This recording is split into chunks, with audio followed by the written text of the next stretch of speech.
Olá pessoal, estamos começando mais uma gravação do podcast Donas. Eu sou a Mari Kawabata, junto com as minhas amigas Verônica Ota. Oi, aqui você vai ouvir um bom papo com histórias de sucesso. E a Suzy Teruya. Olá! Estamos aqui hoje com o nosso convidado, Célio Nakahara, empreendedora há 21 anos aqui no Japão. Sim. Em relação à experiência, eu acho que eu posso falar um pouco sobre um pouquinho, porque eu acho que tem... Não me acho velho, mas acho que nessa área eu acho que eu sou bem velho. Nesse sentido, né? Começou bem cedo, né? Sim, eu cheguei no Japão em 91, então já fazem 31 anos, né? Então, já fazem tempo. Eu sei que tem gente que já chegou em 89 e tal, mas são poucas pessoas que ficaram durante esse tempo todo. Eu nunca voltei ao Brasil, eu voltei a passeio, a trabalho, mas para ficar nunca, né? Então são 31 anos já no Japão, né? E a nossa empresa começou com a primeira franquia internacional da Wizard, na verdade. Então a gente foi pioneiro no grupo inteiro, quando a Wizard ainda era pequena, há 21 anos atrás, né? Aí, agora ela já, depois faz uns 10, 15 anos que ela é líder no mercado e não sai dessa liderança. Então, mas a gente começou há 21 anos atrás dessa forma, né?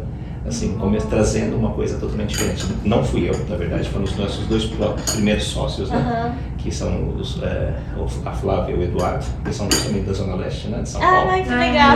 Do Carrão. E eles tiveram essa coragem, porque sem dados, sem nada sobre o mercado, Verdade. eles abriram a nossa primeira unidade lá em Toyohashi. Depois disso a gente abriu em Nagoya, Hamamatsu, e começou a descer dessa forma. Então, mas a começou gente... em 2001, na verdade, a Wizard, né? Então, eu entrei em 2002 para começar o projeto do curso de língua japonesa, na verdade, né? Que a Wizard não tinha o curso de língua japonesa, né? Então, eu com os professores universitários, a gente fez japoneses, né? A gente fez esse projeto e depois vendemos a patente para a Wizard Brasil. Que legal! Só que ele foi totalmente mudado, tá? Não é, se alguém me falar mal do curso do Brasil, não sou eu. Eu já disse que não sou eu. Nossa, vocês estruturaram e eles compraram sua ideia. Patente, né? Aí a gente passou Que tudo. legal! Nós somos criadores do curso de japonês da Wizard, na verdade. Isso eu falo com todo orgulho, né? É gostoso fazer isso, né? Depois disso a gente expandiu, né? Em outras, assim. A vontade, na verdade, era sair do ramo de educação. A vontade era essa. Porque o ramo de educação é muito difícil, vocês não imaginam como. Por exemplo, a maioria das vezes nós somos os primeiros a ser cortados. Se acontecer alguma crise, a primeira coisa a cortar é um curso. Sempre foi visto como uma coisa mais supérflua em relação a isso, né? Não que seja, né? Não que seja, a gente sabe disso, assim, com mais de 20 anos no mercado, a gente sabe, nós temos alunos no mundo inteiro, assim, que a gente sabe que a gente fez com que eles dessem o primeiro passo para o sonho, para o objetivo deles. Então, a gente tem alunos na Inglaterra, na Alemanha, em todos os lugares. E a gente sabe que foi por causa de um idioma que eles conseguiram fazer isso. Assim, o primeiro passo foi esse, né? Então, a gente sabe que está no caminho certo, mas é um caminho muito árduo. E quando a gente fala de uma escola de idiomas, o nosso principal concorrente é a gente mesmo fabricando. Porque é o nosso aluno. Sim, é verdade, né? Faz com que ele se transforme num professor, de repente, em particular. Né? Então, eu sei que nas outras escolas que tem no Japão inteiro, que são de brasileiros, acho que 80%, 70% dos alunos dos professores são nossos ex-professores ou ex-alunos, tenho certeza. Então, a gente fabricou praticamente. Fabricou, vou falar fabricar, que é uma palavra muito, não é muito fria, né? Mas a gente ajudou com que esse mercado, a gente aumentou bastante, a gente colocou vários profissionais nesse mercado. Isso acho que é um legado que a gente deixa também, né? Isso é uma coisa muito importante. Que legal! Verdade, né? Você veio para o Japão quando era criança? Eu tenho 53 anos, então... 53? Tenho 53, graças a Deus, muito bem vividos. Nossa! Mas eu cheguei com 20 e 21, na verdade. Assim, eu cheguei em 91. Eu decidi vir ao Japão no Natal de 1990, certinho, porque foi justamente logo depois que teve o plano Collor, que vocês não estavam nem De repente vocês escutaram alguma coisa. Quando as poupanças de todas as famílias do Brasil o governo pegou tudo, né? Foi isso. Teve um grande problema. E nessa época eu estava saindo de uma escola, estava começando a fazer a faculdade, e mais 4 primos de Curitiba, primos e primas, resolveram, vamos, já que a gente está nessa crise, vamos para o Japão. A gente tinha descendência, é possível, então a gente foi em 2 meses. 2 meses a gente fez tudo. Em abril, março, abril a gente já estava aqui. Né? Então foi muito rápido. Né? Não deu nem tempo para pensar, na verdade. Né? E eu nunca imaginei que ficaria tanto tempo. Eu também não imaginei, eu também não planejei nada, na verdade. Né?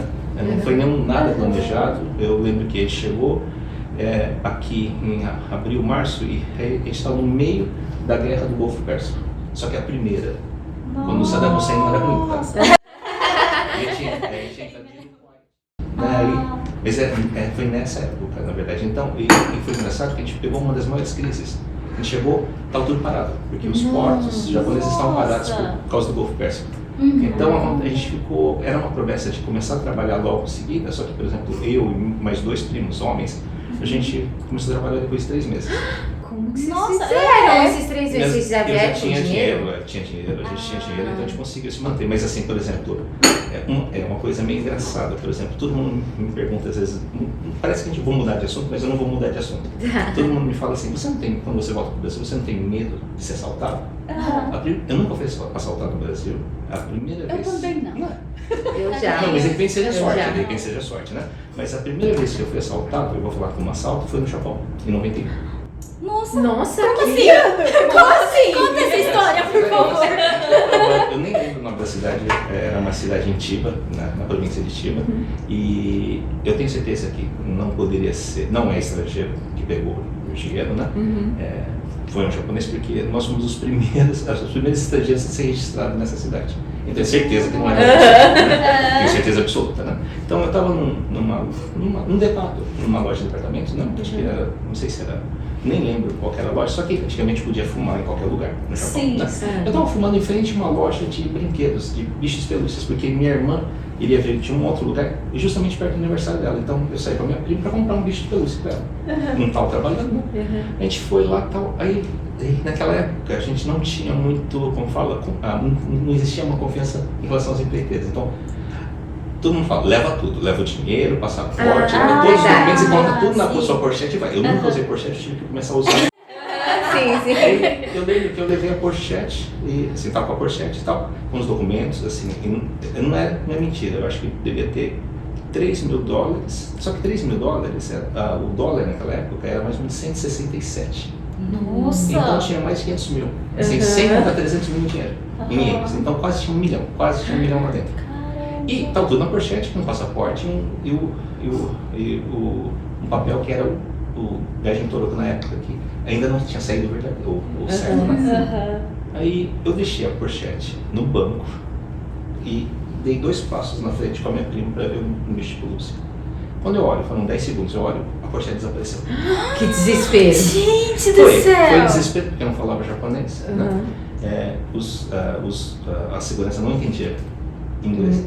Eu não consegui, eu não fiz nem boletim de ocorrência para vocês entenderem, né? Aí eu consegui encontrar, porque eu falei, o desespero maior não era nem o dinheiro. Assim, o dinheiro é importante mesmo, era o passaporte. Porque imagina você estar num país que você não conhece, sem ter documento. Eu encontrei o passaporte e os documentos no banheiro masculino. Então foi um menino, né? Mas assim, eu fui roubado. Nossa, ainda $1 milhão! Mais ou menos assim, se eu falar assim, por exemplo, eu trabalhei em empreiteira também, então teve épocas que eu já sem querer, já perdi a carteira, nunca voltou minha carteira. Então, eu não tenho muita sorte com dinheiro no Japão. Nossa! Eu vou falar, por isso que todo mundo fala. Eu já perdi minha carteira 3 vezes no Japão, mas todas as vezes eu encontrei. Eu também, eu já perdi com 7 mil uma vez. Logo que eu cheguei, a polícia ligou, falou que tinha achado. Eu fui, tinha 7 mil. Eu falei, que país é esse? Só que pela quantidade, porque por ser de empreiteira, às vezes eu tinha que andar com muito dinheiro, então tinha mais de 100 mil, nunca apareceu. Então é muito difícil aparecer. Sim, é muito dinheiro, 7 mil, né? 10 mil é mais fácil de voltar, mas quando tem mais 100 mil. 7 mil, assim, né? Todo mundo tem, né? Agora 100 mil, tipo. Aí a pessoa mais pensa, difícil, será que né? eu vou? Nunca vou ver. Sim. Eu não tenho muita sorte com isso, né? Nossa! Eu acho que por isso, assim, o Brasil, assim, tem muitas coisas que me falam sobre o Japão ou sobre o Brasil que, de repente, depois de 31 anos vivendo, eu tenho, de repente, uma imagem diferente, assim. Eu não tenho, assim, lógico, eu tenho medo em andar em alguns lugares de São Paulo, Sim, né? sim, Lógico, sim. né? Mas aqui também, eu sempre falei, nunca tive sorte em relação a isso. Você é de São Paulo? Você? Eu nasci em Curitiba, Nasci em Curitiba. sou curitibano, só que eu só fiquei acho que 1 ou 2 anos, mas eu moro, na verdade, em Jundiaí, que é do lado de São Paulo. sim. É uma cidade mais Legal. tranquila também, né? É mais tranquila. Mas como que foi pra você, quando chegou no Japão, a cultura, a língua? A cultura, a língua, eu nunca falei japonês. Eu lembro que eu aprendi a escrever hiragana e katakana quando era criança, porque todos os amigos tinham que aprender, né? Porque era descendente, a gente tinha uma professora, uma senhora que era muito brava, eu lembro que fazia isso uma terça-feira à noite, 7 às 9 da noite, a gente ficava escrevendo, só que ninguém sabia. A gente sabia o que estava escrevendo, mas ninguém sabia o que estava escrevendo. Sim, sim. Então ninguém entendia nada e foi bem isso, mais ou menos, né? Então, em relação à língua, não tinha nada. Em relação à cultura, meus avós são japoneses e meus avós nunca falavam português. Então, em Curitiba, né? Por exemplo, era muito difícil eles falarem. Então, é engraçado, eu só comecei a entendê-los depois que eu vim pra cá. Porque eles não, por exemplo, se meu avô pedisse um martelo, a gente levava água. Não mata, não tem problema. Sempre foi isso. Né? A gente não sabia, porque de repente eu acho que eu imagino o estresse que eles tinham em relação à família, né? Então, eu lembro, agora eu me lembro bastante que eles já faleceram, mas uma das maiores emoções que eu tive em relação a falar japonês foi uma vez que eu voltei para o Brasil. Eu fiquei acho que uma tarde inteira, assim, foram mais de 5 horas com meu avô e minha avó conversando sobre tudo que aconteceu desde da saída do Japão até a ida. Eu sei que até meus tios, minha mãe não sabem o que eu sei, porque não tinha ninguém para falar. Então eles contaram tudo, pormenores, tudo. Então, isso foi me deixou muito emocionado e é muito, muito emocionante. Então, é muito emocionante porque você começa a dar valor ao idioma. O que o idioma, a língua japonesa, de repente te traz e te abre, na verdade, os caminhos, né? E foi muito gostoso isso, né? Então, até agora eu tenho, por isso acho que de repente eu comecei até, depois disso, comecei a ensinar até japonês, fazendo o curso da Wizard em japonês, né? Mas acho que foi uma ligação, essa ligação do idioma com os meus antepassados, que foi uma coisa muito marcante, na verdade. Quando a gente tem um sobrenome japonês, não tem jeito. Dependendo da aparência, aí não tem jeito. E eu acho estranho que, às vezes, a gente estando no Japão, assim, muita gente, às vezes, não é uma culpa, não é nada, né? Cada um tem a sua forma de pensar, mas tem muitas pessoas que, às vezes, já estão há 20 anos, há 10 anos, não falam nada de japonês. E é engraçado, porque se você vai para um brasileiro vai para a Alemanha, ele fala alemão. Se ele vai para a França, ele fala francês. O único país que não é necessário é o Japão. Só que eu também sei que isso na verdade, é uma forma de presentear toda a nossa comunidade, porque, por exemplo, falando, acho que mais de 1,5 milhão de japoneses do Brasil e não vieram 1,5 milhão de descendentes para cá. Então é uma forma do governo japonês de presentear, assim, de mostrar toda essa, como fala, que a gente falaria, seria kansha, né? Que na verdade em japonês que seria toda essa gratidão por tudo isso. Então, por isso que eu acho que tem lugares, a gente não é a maior comunidade brasileira, é a maior comunidade estrangeira no Japão, deve ser a 4ª ou 5ª agora, né? Dependendo dos números que estão variando, né? E, só que a gente é muito bem mimado em todos os lugares. Verdade, né? Nunca parei de pensar desse jeito, mas a maioria das prefeituras tem um trator que fala português, não tem às vezes inglês, não tem chinês, não tem coreano, não tem nada. E a maior é a chinesa, eu acho. A maior é a chinesa, e não tem, você não vê tradutor chinês nos lugares. Nossa, e a gente que é a 5ª então, tem. A gente é bem mimado. Loja de telefone. Tudo, né? Que uma das coisas mais importantes no Japão para a comunidade brasileira é que a gente não precisa ficar em guetos. Por exemplo, a gente não precisa se esconder, porque 100% praticamente da comunidade tem visto. É legal. Verdade. Se você vai em outros lugares, de repente não seja essa a realidade. Nos Estados Unidos, de repente, né? Em outros lugares.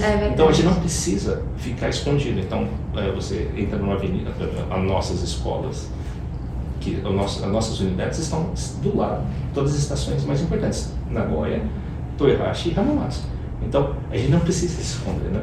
Então, isso é uma coisa muito importante para a nossa comunidade, na verdade, né? Verdade. Então, mas eu acho que isso tudo ajudou muito, né? Ajuda muito os brasileiros aqui no Japão, na verdade, né? É uma forma também. E né? qual é a faixa etária, assim, do público, dos alunos que procuram a sua Olha, escola? assim, eu comecei a falar sobre a Wizard, né? Isso, a Wizard. A Wizard a gente trabalha com as crianças desde a partir de 6 anos, antes de ser alfabetizadas, na verdade, né? Que você tem um curso que você não necessita que a criança seja alfabetizada, então o professor ele vai brincar, ele vai conversar e a criança vai começar a falar sem precisar ler, porque Eu não acho é a necessário. melhor forma, né, de Né? aprender E é depois, essa, né? a partir dos 7, 8 anos que ela está alfabetizada, aí você começa a parte de escrita e leitura. Mas tem toda uma forma. E essa parte de 6 anos é a mais difícil, porque o professor tem que se entregar por completo. Para você conseguir fazer com que uma criança se concentre durante 45 minutos com o professor, é muito difícil. O professor ele se entrega por completo. Né? Então, começa com 6 anos. A idade máxima, eu não posso te falar, porque eu já tive... A minha melhor aluna de japonês, ela tinha 67 anos, eu acho. Nossa, E que legal. 67 anos eu tinha mais ou menos... Eu não tenho certeza, mas foram 12 filhos. Nossa! Nossa, tem que E se trabalhava- bastante. Ela trabalhava no Bentoyá. Nossa! E trabalhava mais de 12 horas, de segunda a sábado. E quando ela começou a estudar comigo, ela falou que era ela tinha muita gratidão por isso, porque foi uma das primeiras coisas que ela fez para ela. E era uma aluna exemplar, ela sempre foi uma aluna exemplar. Então, não é idade, não é a faixa etária de idade, Sim. não é nem... Basta querer. Basta querer, é a vontade, né, na verdade. Mas isso é da Wizard, mas a gente tem outros produtos em relação à educação agora, né? Então, em 2015, a gente, não sei se foi por sorte ou porque, pela nossa experiência, nós conseguimos fazer um contrato direto com a Universidade de São Paulo, que seria a USP, né? Só que é a USP de Piracicaba, na verdade, né? Então, que a Exalc, né? Aham. De agronegócios, ela acho que é uma das primeiras, né? Sim. E os cursos de MBA que eles oferecem, nós somos representantes diretos. O único representante, quer dizer, o único representante no mundo dos cursos deles somos nós aqui no Japão. Que legal. O único aluno do mundo que pode escolher, assim, agora não, né? Porque agora está totalmente online, mas assim, quando era a prova final, a defesa da monografia era presencial, o único aluno do mundo que poderia escolher o local era o nosso, poderia fazer aqui no Japão ou em Piracicaba. Nossa, Então, ainda que tem legal. isso. E mais, tem um ponto que as pessoas, elas, de repente, elas não sabem, mas a gente sempre está falando, é que ela pode pagar diretamente ao Brasil, na verdade. São R$590. Nossa, Um curso de MBA de R$590, assim, o que precisa ter um curso de graduação. Mas quando você tem um curso de graduação, você paga R$590 por cursos de alto nível, que às vezes você está tendo aula com um professor que está saindo no Jornal Nacional. Ele está fazendo um comentário, é uma coisa incrível. São os melhores professores do país. E são R$590. É muito barato. A gente parece que porque aqui no Japão esse curso eu teria que colocar mais um zero o valor, na verdade. Isso não é esquisito até, um curso desse nível ser tão barato. Só que tem todo o serviço social da USP, na verdade. Sim, Ela tem que legal. cobrar isso, mas porque os cursos de graduação não são cobrados, né? Mas os cursos de pós-graduação e MBA são cobrados. Então, mas não é um valor exagerado, então é muito barato. É legal saber, porque às vezes muitas pessoas não sabem e acham que é muito caro.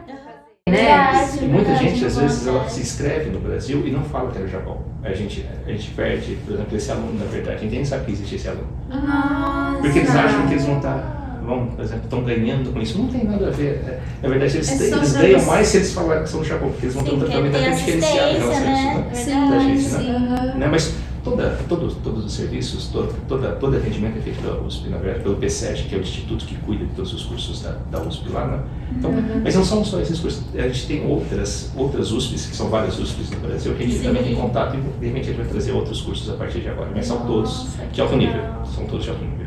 Isso a gente fez, a gente praticamente não tem lucro, mas isso a gente fez como se fosse um legado mesmo, porque eu acho que muitos descendentes já tiveram o sonho de estudar na USP um dia. Sim. Todo mundo fala USP. Não sou descendente. Mas é uma coisa que ela se torna como se fosse um sonho, não assim, às vezes são poucos que Sim. levam isso como objetivo mesmo. Se Verdade. torna como mais um sonho. Então eu falei, mas se o último curso que você tivesse for com o certificado USP, com diploma, com selo da USP, não tá bom. Você pode fazer a graduação em outra universidade, mas você pode ter O último curso, de repente, um dos primeiros, um dos últimos cursos de MBA de pós-graduação da USP. E é fácil, a gente conseguiu isso. E está trazendo isso. E assim, foram mais de 100 alunos já que a gente conseguiu já certificar desde 2015, né? Porque são poucos alunos que fazem. Porque para ter a graduação, para depois fazer esse curso, Sim. 1 ano e meio, mas é um curso incrível. Isso a gente pode falar com toda a tecnologia, com tudo. Legal. É incrível. Sim. É uma pena que às vezes a gente tenta fazer o melhor marketing possível, mas eu sei que não chega. As pessoas o ainda... MBA em agricultura? Não, são 12 cursos. São 12 qualquer cursos. Um dos cursos. Tem de marketing, tem de, por exemplo, de projetos, de negócios, tem gestão de projetos, tem gestão escolar, que é mais barato, são R$390. Nossa, Né? que legal. Então a maioria dos diretores de escolas do Japão fazem com a gente, né? Acho que eu fizeram, né? Porque é um curso de primeiro. Sim. Né? Tem muitas coisas boas que a gente às vezes não toma conhecimento. É verdade, Sim, é verdade. Mas eu acho engraçado, por exemplo, às vezes as pessoas falam, por que você não fala, investe mais em marketing, tal. Eu acho, assim, quando eu me levo pelas minhas próprias experiências, né? Quando eu antes de sair do Brasil, eu estudei em uma das melhores escolas técnicas do Brasil. Sim. Eu procurei, numa época que não existia internet. Verdade. Então, a primeira coisa, a gente tem que ter uma vontade. Uhum. De repente, a internet, ela traz muita facilidade pra gente, mas o dedinho, quando você, ou o touch, a primeira coisa que quem vai ter que fazer isso é você. Sim. Então você tem que começar a buscar, né? Então quando você não tem esse interesse, é meio difícil pra gente. A gente pode colocar em tudo, qualquer lugar que a pessoa nem vai olhar, de repente, nada, né? Então é um grande problema pra gente, na verdade, né? Tem que ter aquele interesse, né? Tem. E eu tenho certeza que quando você tem esse diploma, para ficar aqui ou voltar, com certeza você tem... diferente. Não, é totalmente diferente. Assim, já, só o número de pessoas que você se conectou, que Sim. são os alunos dessa época. Às vezes você está estudando com um diretor de uma empresa multinacional do Brasil. Então, toda a conexão que você fez e com as aulas, com esses grandes professores, é incrível, é uma experiência de vida única, na verdade, né? Só que, por exemplo, a gente tem a Wizard, que é idioma, certo? E o inglês ou o japonês, e tem um curso de MBA. O que faltava pra gente é o meio, na verdade. Aí, seu marido sabe que a gente trouxe uma universidade no início que não deu certo. Né? Mas assim, não terminamos as atividades porque ainda tem alguns alunos, tá? A gente segue assim, respeitando todo o contrato até o final. Mais um ano, acho que acaba todos os alunos e não tem problema. Mas mas ainda faltava uma universidade oferecer uma graduação de nível, né? E com isso a gente conversou e conseguiu trazer a Uninter. A Uninter é uma das maiores grupos universitários do Brasil, na verdade, né? Acho que o único, estava entre os 5 maiores, é o único que não fala do mercado, não tem as ações abertas, não é o mercado aberto, então é de uma família. É totalmente diferente. É o único ainda, assim, se você ver todas as outras, a Unopar, né, a Uniaselv, né, a Unip, são todas de grupos, né, de acionistas. Sim. A Uninter. Então, é uma coisa totalmente diferente. E ela é totalmente diferente no Japão, porque, por exemplo, eu não posso atender um aluno. O atendimento é todo feito por eles. Assim, o aluno não paga pra gente. Ele paga diretamente pra Uninter. Só que quem cuida daqui do Japão é a Uninter dos Estados Unidos. Então, todos os alunos pagam diretamente para os Estados Unidos, por via cartão de crédito. E todo atendimento é feito por eles. Que legal. Tanto do Brasil como dos Estados Unidos. Mas ela ganhou agora, novamente, em relação à qualidade de serviços e de atendimento. Então, novamente, ela é uma das melhores universidades em relação ao atendimento. Então, é perfeito. Então, eles estão fazendo um dos melhores cursos que existem. Na verdade, a um preço que eu tenho certeza que é bem acessível. Né? São mais de 100 cursos. Né? Então, e a gente vai estar trazendo em breve também o EJA, porque eu sei que tem muita gente que não terminou. É muito importante, verdade. Não terminou. Sério, tem muita gente. Tem muita, e isso é uma das coisas que mais afeta uma coisa, como fala, a confiança, porque uma pessoa ela não consegue mais fazer mais nada se não terminou o ensino médio.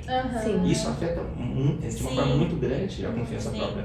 E a gente sabe disso. Então a gente está fazendo de tudo para que traga o EJA de uma forma correta, certa.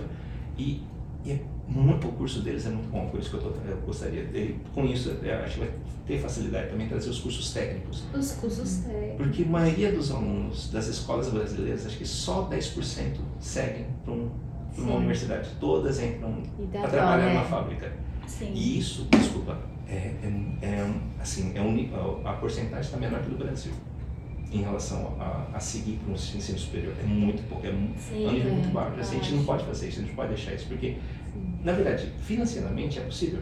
Se fosse no Brasil, de repente seria difícil. Verdade, Mas mas aqui é fácil, não então é. por que não? E no Brasil, que é mais difícil, as pessoas parecem que correm mais atrás disso, assim, né? É a vantagem. Mas isso, com isso a gente está trazendo o eixo, mas assim, para todos os alunos, assim, isso eu falo para todos, né? Se você quer, por exemplo, está fazendo um colegial e quer fazer um preparatório do Enem, a Uninter tem um curso totalmente gratuito. É só entrar no site da Uninter do Brasil, se inscrever, eles abrem o curso inteiro para você do Enem, preparatório do Enem. Então, tem muita gente que precisa. Que legal. Só que, como eu falo, sempre é pesquisa, né? Sim. As pessoas não pesquisam muito, mas assim, isso é muito importante. Então, tem muita coisa que é totalmente gratuita agora, né? Então, os alunos eles podem usar tudo isso de uma forma tão simples que a internet não falta no Japão. Então, Sim, em qualquer lugar. E a tecnologia, eu tive a oportunidade de visitar a sede da Uninter, lá em Curitiba, né? Que é lá em Curitiba, em julho. É uma coisa incrível. O profissionalismo, o alinhamento de cada setor é sempre incrível, né? É incrível. Então, eu tenho certeza que a gente está oferecendo os melhores cursos de graduação do Japão, isso é certeza. Né? Legal. Então, mas é uma das coisas também. Além disso, tem esse produto, né? Então a gente juntou isso.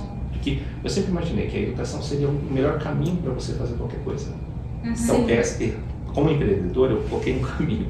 Só que, como eu falei para vocês, eu gostaria de ter saído um pouco da área de educação, porque a educação é a primeira a ser cortada. É um costume brasileiro, né? Sempre foi isso, né? Eu tiro de uma escola particular, coloca na pública, faz isso. É a mesma coisa que acontece aqui, né? E isso em outros países não acontece. Porque é o futuro de uma criança. Sim. É o futuro de uma coisa. Não pode ser É o uma mais Verdade, importante, né? E como foi assim pra você? Você se formou no Brasil e Não, veio? eu não me formei. Eu não me formei porque eu vim com 20 anos. Eu não podia ter me formado, na verdade. Eu me formei no curso técnico, assim, eu posso falar que foi o melhor curso técnico que existia no país, ele já não tem mais. Que ele era do Senai e ao mesmo tempo junto com a Embaixada Suíça. Então, para vocês entenderem qual que era o nível, por exemplo, o primeiro coração artificial do Brasil foi feito nessa escola. Nossa! Tinham máquinas de medição, que por exemplo, tinha a Autolatina, a Ford, toda a Ford e a Volks, elas vinham medir as peças na nossa escola, que não tinha essa máquina no Brasil. Quer dizer, tudo era lá. Os primeiros professores foram todos suíços, até as lâmpadas eram suíças. Então, quando queimava uma lâmpada, não tinha problema. Nossa! Para vocês entenderem, os primeiros grupos dessa escola, eles colocaram com entrevista. Era o sobrenome. Eles colocaram metade totalmente da elite de São Paulo e metade que iria continuar nessa área. Eles fizeram bem isso. E toda a metade que vinha, principalmente no interior, assim, por exemplo, eu quando entrei, no auge, né? No auge que foi, acho que foi em 86, 87, eu recebia mais ou menos, como bolsa de estudo, 7 salários mínimos. Nossa! Nossa! Isso existe no Brasil. Isso é... Assim, no auge, tá? Mas eu olhava para todo mundo que estava dentro do ônibus e falava, nossa, eu tô ganhando muito mais que todo mundo para estudar. Para estudar.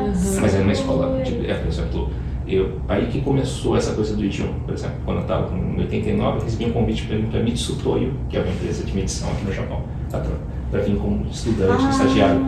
Eu não vim porque não falava japonês, né? Começou a vir.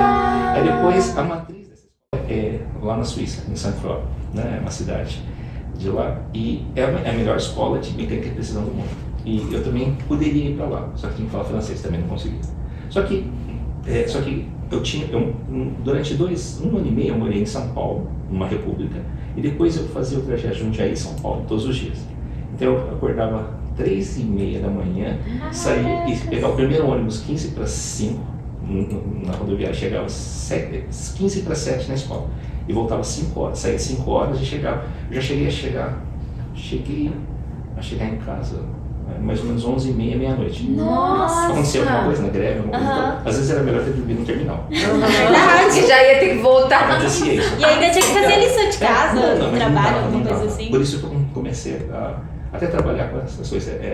Eu sempre falava, quanto mais você estiver concentrado na aula, você não precisa estudar depois, né? Porque eu não tinha tempo. Sim. Porque senão eu teria que tirar o sono. Eu já não tinha como tirar o sono. Já tava tava escasso aí já. Se você for, por exemplo, do Anhangabaú até a Sé, que são 2 minutos de metrô, eu dormia em pé. Era certeza, eu chegava, porque aqui cheio, né? Nem precisa segurar. Já tava um pouco segurando. Eu morava em Diadema e trabalhava ali na Brigadeira Luiz Antônio, logo ali perto da Paulista mesmo. Então eu pegava a linha azul, depois a linha verde. Nossa, eu sempre passava direto. Eu nunca passei, cara. Eu dormia 2 minutos mesmo. Tá? Aí pegava com vontade de novo, cheio. Correndo. Aí todo mundo fala assim, nossa, mas foi muito difícil. Eu falei, não, foi a melhor época da minha vida. Foi a melhor época. Eu falo, porque aí no sábado eu fazia um outro curso em São Paulo, de projetos, né? De coisa. E já que eu falei assim, já que eu estou de segunda a sexta fazendo um curso de sábado, eu vou colocar ainda tem meio período domingo. Aí eu fazia curso de computação domingo de manhã, em Jundiaí. Mas isso foi assim, mas se eu tivesse estudado francês, de repente eu não estaria aqui agora. Foi uma oportunidade, de repente foi um caminho, né? Mas assim, mas eu não estou triste. Por causa disso, foi um outro caminho que eu peguei, né? Sim. Mas assim, eu tenho certeza que essa coisa, muita gente fala aqui de tempo, né? Não tenho tempo. Me desculpe, isso é uma desculpa, é uma desculpa muito. Quando a gente quer, a gente consegue. A gente faz acontecer. Eu não tenho mais problema, você faz de tudo. Eu não agora, com a minha idade, eu não faria mesmo as mesmas coisas. Naquela época, com 16, 17 anos, era possível, agora é meio difícil, né? O meu marido comenta com os colegas, né, de trabalho que ele faz faculdade e ninguém acredita. Como assim você estuda? Onde você encontra tempo? Porque ele trabalha no mesmo tempo que os outros também, né? E às vezes ele chega em casa, ele toma aquele café, vai pra frente do computador e fica ali estudando. Final de semana, às vezes ele fala, sai com as crianças que eu tenho prova, né? E eu vejo muito esse sacrifício dele e vejo assim, que quando a gente quer, a gente consegue. Se ele é estressado? Não, eu conheço seu marido, eu sei. Ele não é estressado, não. Mas quando ele está estudando, você não sente que ele está triste. Não. Não é? Isso que é o maior prazer. Por exemplo, eu não consegui sair da área de educação por causa disso, porque você vê do outro lado uma pessoa se esforçando. Por exemplo, a maioria dos nossos alunos da Wizard estudam sábado e domingo.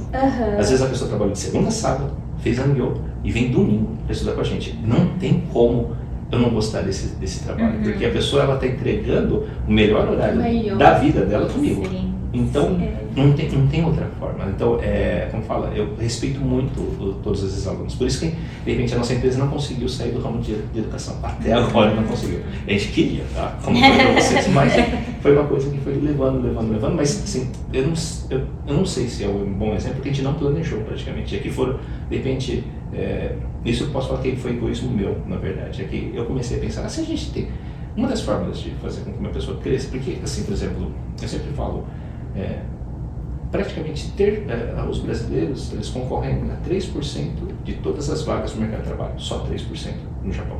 97% das vagas, os brasileiros não conseguem, devido, de repente, pode ser conhecimento técnico e também língua. Eu conheço muita gente que tem um nível muito alto profissional, mas não fala japonês ou inglês. Se falar os dois, desculpa, se você trabalha com publicidade, por exemplo, trabalhar no Brasil, você consegue trabalhar aqui. Só que tem que falar. Porque como que você vai se comunicar com seus amigos? Sim. Como que você vai querer um salário do mesmo nível? Quem trabalha em TI, então, TI é o que mais tem esse trabalho. Os salários, assim, você não imagina como é o salário. O salário, assim, é o que uma pessoa ganha numa empresa com 0 a mais. Isso por mês. Caramba. Isso é normal, isso é uma coisa normal. Porque se paga com um japonês, isso se paga com uma pessoa nesse nível. Né? Só que a gente não consegue entrar nesse mercado por causa do idioma. Então, por isso, eu não consigo me desvencilhar dos cursos de idioma por causa disso, porque eu sei que isso vai juntar com um curso de graduação ou com um curso de pós lá na frente. Não tem outra forma. Então, por isso a gente segue ainda nessa vida. Mesmo que seja sacrificante.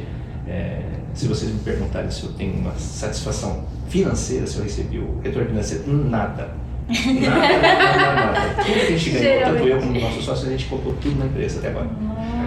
Por isso que a gente conseguiu passar por todas as crises. Porque em 2008, quando teve o Lehman Shock, por exemplo. Logo depois você foi para Fukushima, em 2011. E depois, ninguém lembra, mas em 2012 teve uma inundação em Bangkok, que parou todas as empresas também. A gente pegou tudo isso, gente, e conseguiu ficar em pé. E isso é muito difícil. Sim. Né? A gente teve que mudar, fazer várias coisas, mas por isso também que, na verdade, o nosso grupo tem agora, na verdade, são 3 empresas. 2 estão aqui. E isso eu posso falar, porque justamente foi essa semana. A gente abriu exatamente essa semana uma empresa na Flórida. A gente vai começar nos Estados Unidos. Ai, que legal! Parabéns! Que legal!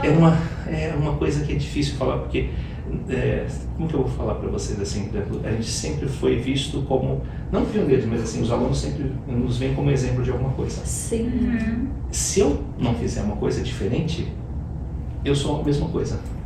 Então eu sempre vou ter que sempre fazer isso. Então é difícil, mas a gente está sendo pioneiro. Não sei se a gente, não vou falar que a gente é pioneiro, mas a gente vai estar na Flórida a partir desse ano. A gente vai começar com os cursos de MBA da USP, a gente é o único representante. Na verdade, a gente vai começar a trabalhar a partir de agora. Aqui no Japão também vai esse MBA? Não, o MBA já está funcionando normal, já desde 2015. Só que a gente vai começar a oferecer para os brasileiros que estão nos Estados Unidos. São média 1 milhão, 2 milhões de brasileiros. Então, na verdade, é um 0 a mais, né? Então, só na Flórida acho que tem mais 300, 400 mil brasileiros, que é muito mais do que no Japão inteiro. Então, a gente vai começar por lá agora. Então, vai começar com isso, mas vai levar outros cursos de outras universidades, de outras coisas lá para lá também. Eu tenho uma dúvida, assim, nas crises, assim, quando ficou muito difícil para todo mundo, a estratégia que vocês usaram foi, tipo, os sócios se reuniram ou vocês têm algum tipo de suporte, assim, para poder ter uma visão diferente de crise, sei lá, alguma coisa assim? Não, acho que, assim, informação é uma coisa muito importante. Isso eu posso falar que a gente sempre foi muito bem informado. E, por exemplo, a nossa empresa ela trabalha com 2 escritórios. Assim, nós temos 2 empresas, mas a gente trabalha com 2 escritórios. Um relacionado somente em relação a direitos trabalhistas, Shakai Hoken, e o outro só com contabilidade, são escritórios japoneses. Porque tudo é exato, tudo está certo, não tem um item que seja errado, é tudo certo. Porque se acontecer alguma coisa, você não fala, são estrangeiros. Eu tenho certeza, a gente é exemplo em relação à contabilidade, é totalmente certinho. Nossa, que legal. Por isso também que a gente conseguiu manter uma associação de 5 sócios, sem 3 estarem participando diretamente daqui. Tem que ter muita confiança. Sim. É verdade, é uma coisa única, nem casamento dura. Então, a distância É verdade, então, por isso a gente está conseguindo. Nossa. E agora nós 5, assim, não vou falar os 5, mas a gente vai estar revisando para os Estados Unidos também, que era o nosso sonho. Né? Por isso que o próprio nome da empresa é 5, na verdade, 5 Corporation. Que legal! O 5 do número com INCO depois. 5 em português mesmo. 5, o número 5 e INCO. Que é como se fosse um S, né? 5. Que a palavra 5 já tem, né? Então, a gente está abrindo agora. Nossa, que legal! Todos os trâmites estão sendo feitos, então já está tudo E certo. a sociedade de vocês, assim, começou como? Assim, vocês eram conhecidos? Olha, foi engraçado aqui, por exemplo, eu conheci mais ou menos o Eduardo e a Flávia, por apresentar, porque eram, na verdade eles estavam separados, só que eram muito amigos, né? E por uma amiga que a gente tinha em comum, ela me apresentou e a gente começou a conversar. E um dia eles me convidaram, depois que abriu a escola, me convidaram para, que eu não conhecia o Wizard. Eu estava já há mais de 10 anos que nunca tinha escutado essa escola. Tem várias escolas que eu escutei, mas o Wizard eu nunca tinha escutado. Aí eu fui na escola e tive uma aula demonstrativa. E primeiro era uma metodologia totalmente diferente, né? E eu gostei. Aí ele me mostrou um material de japonês. E justamente nessa época, eu estava de aviso prévio de 4 meses em uma empresa japonesa. É que depois de uma certa época, depois de começar a falar japonês, eu não trabalhei. Eu sempre falei que eu já não era. Parece meio metido isso, mas assim, eu que escolhi a empresa, não era a empresa que me escolheu. Eu sabia onde eu queria trabalhar e eu ia trabalhar. Isso é importante fazer isso. Sim, porque tem muita gente que fala japonês e não faz isso. Não, né? Então eu trabalhei na empresa e para sair dessa empresa demorou uns 3, 4 meses. E enquanto isso aí, eu queria começar a estudar de novo a faculdade aqui no Japão. Só que numa faculdade japonesa. Aí que eu descobri que tinha Nihongo no Ryokushikei, né? De teste de proficiência em língua japonesa, eu nem sabia disso, né? E com isso, eu falei, eu vou ter que parar para estudar para fazer o teste. Então, Você fez? Eu fiz, nesse mesmo ano, eu fiz em 2001 eu fiz acho que o N2, era o NITIL naquela época, eu passei. Aí no ano seguinte, sem estudar, eu fiz o N1, passei também. Nossa! É que é o seguinte, eu vou falar pra você, porque eu não queria estudar para saber, eu queria saber o meu nível de japonês. Sim. E eu não tinha nenhum tipo de pressão para passar nele. Foi só para saber o meu nível, né? E naquela época, acho que essa é uma boa ideia para fazer um teste. Naquela época, o Nihongo no Shiken era muito mais difícil. Tá, agora, é que eu lembro de um texto que falava da casca de banana, falava de uma bactéria que eu nunca escutei na minha vida, que no final virava uma roupa. Eu falei, eles pegavam recortes de uma coisa de um jornal e colocavam para você começar a fazer, como fala, a interpretação do texto. Um japonês não conseguiria fazer. Nossa! Agora mudou totalmente, já ficou muito mais assim, normal, né? Antigamente não era normal. Era você começar a entrar às 9 horas, você saia às 5 horas da tarde. Era muitas horas de teste. Acho que legal o jeito que você fez de testar o seu Nihongo, era mais fazer um teste do seu nível, porque eu acho que quando você vai querendo já passar, você fica muito nervoso. E às vezes você sabe, mas não consegue. Eu queria saber o quanto eu sabia, por isso que eu fiz isso. Perdão, caiu. Então, perdão. Eu queria saber o quanto que eu sabia, né, da língua japonesa. Então, por isso que eu fiz esse teste. Aí, né, mas assim, antes disso, eu fui visitar o Wizard, aí eu vi uma aula e foi engraçado que chegou justamente um cliente. Aí o Eduardo falou para mim, já que você assistiu a aula, por que você não dá aula demonstrativa para essa cliente? Eu falei, ninguém sabia como que era, eu não sabia, não tinha, assim, não foi minha responsabilidade, que não tinha jeito mesmo, tá? Aquele dia, então eu falei, lá, curso para amizade faz qualquer coisa, então foi lá, né? Então, e engraçado, eu dei uma aula demonstrativa sem dar metodologia, porque eu sabia. Não tinha tempo. Eu falei tudo que tinha dentro da homepage, né? E eu vendi o curso para mim, né? Eu vendi japonês e inglês, ela começou a fazer japonês e inglês. E foi incrível, porque essa pessoa se tornou professora de inglês depois de 3 anos. Que legal. E ela trabalhou com a gente em Suzuka durante um bom tempo, que é a Kátia. E eu lembro exatamente, foi ela a primeira pessoa que eu vendi um curso da Wizard sem saber como que era o curso. Não vou falar que é minha responsabilidade, eu falei o que era a Wizard, mas não falei do curso em si, mas foi assim. E depois disso, eles me mostraram um curso de japonês como estava sendo feito. No início ele estava sendo feito uma tradução crua do inglês para o japonês. Só que, assim, se você pensar, como fala assim, gramaticalmente não tem nada a ver, não bate, né? Então, o professor ele ia ter muita dificuldade para ensinar, porque pulava, não tinha uma ligação perfeita.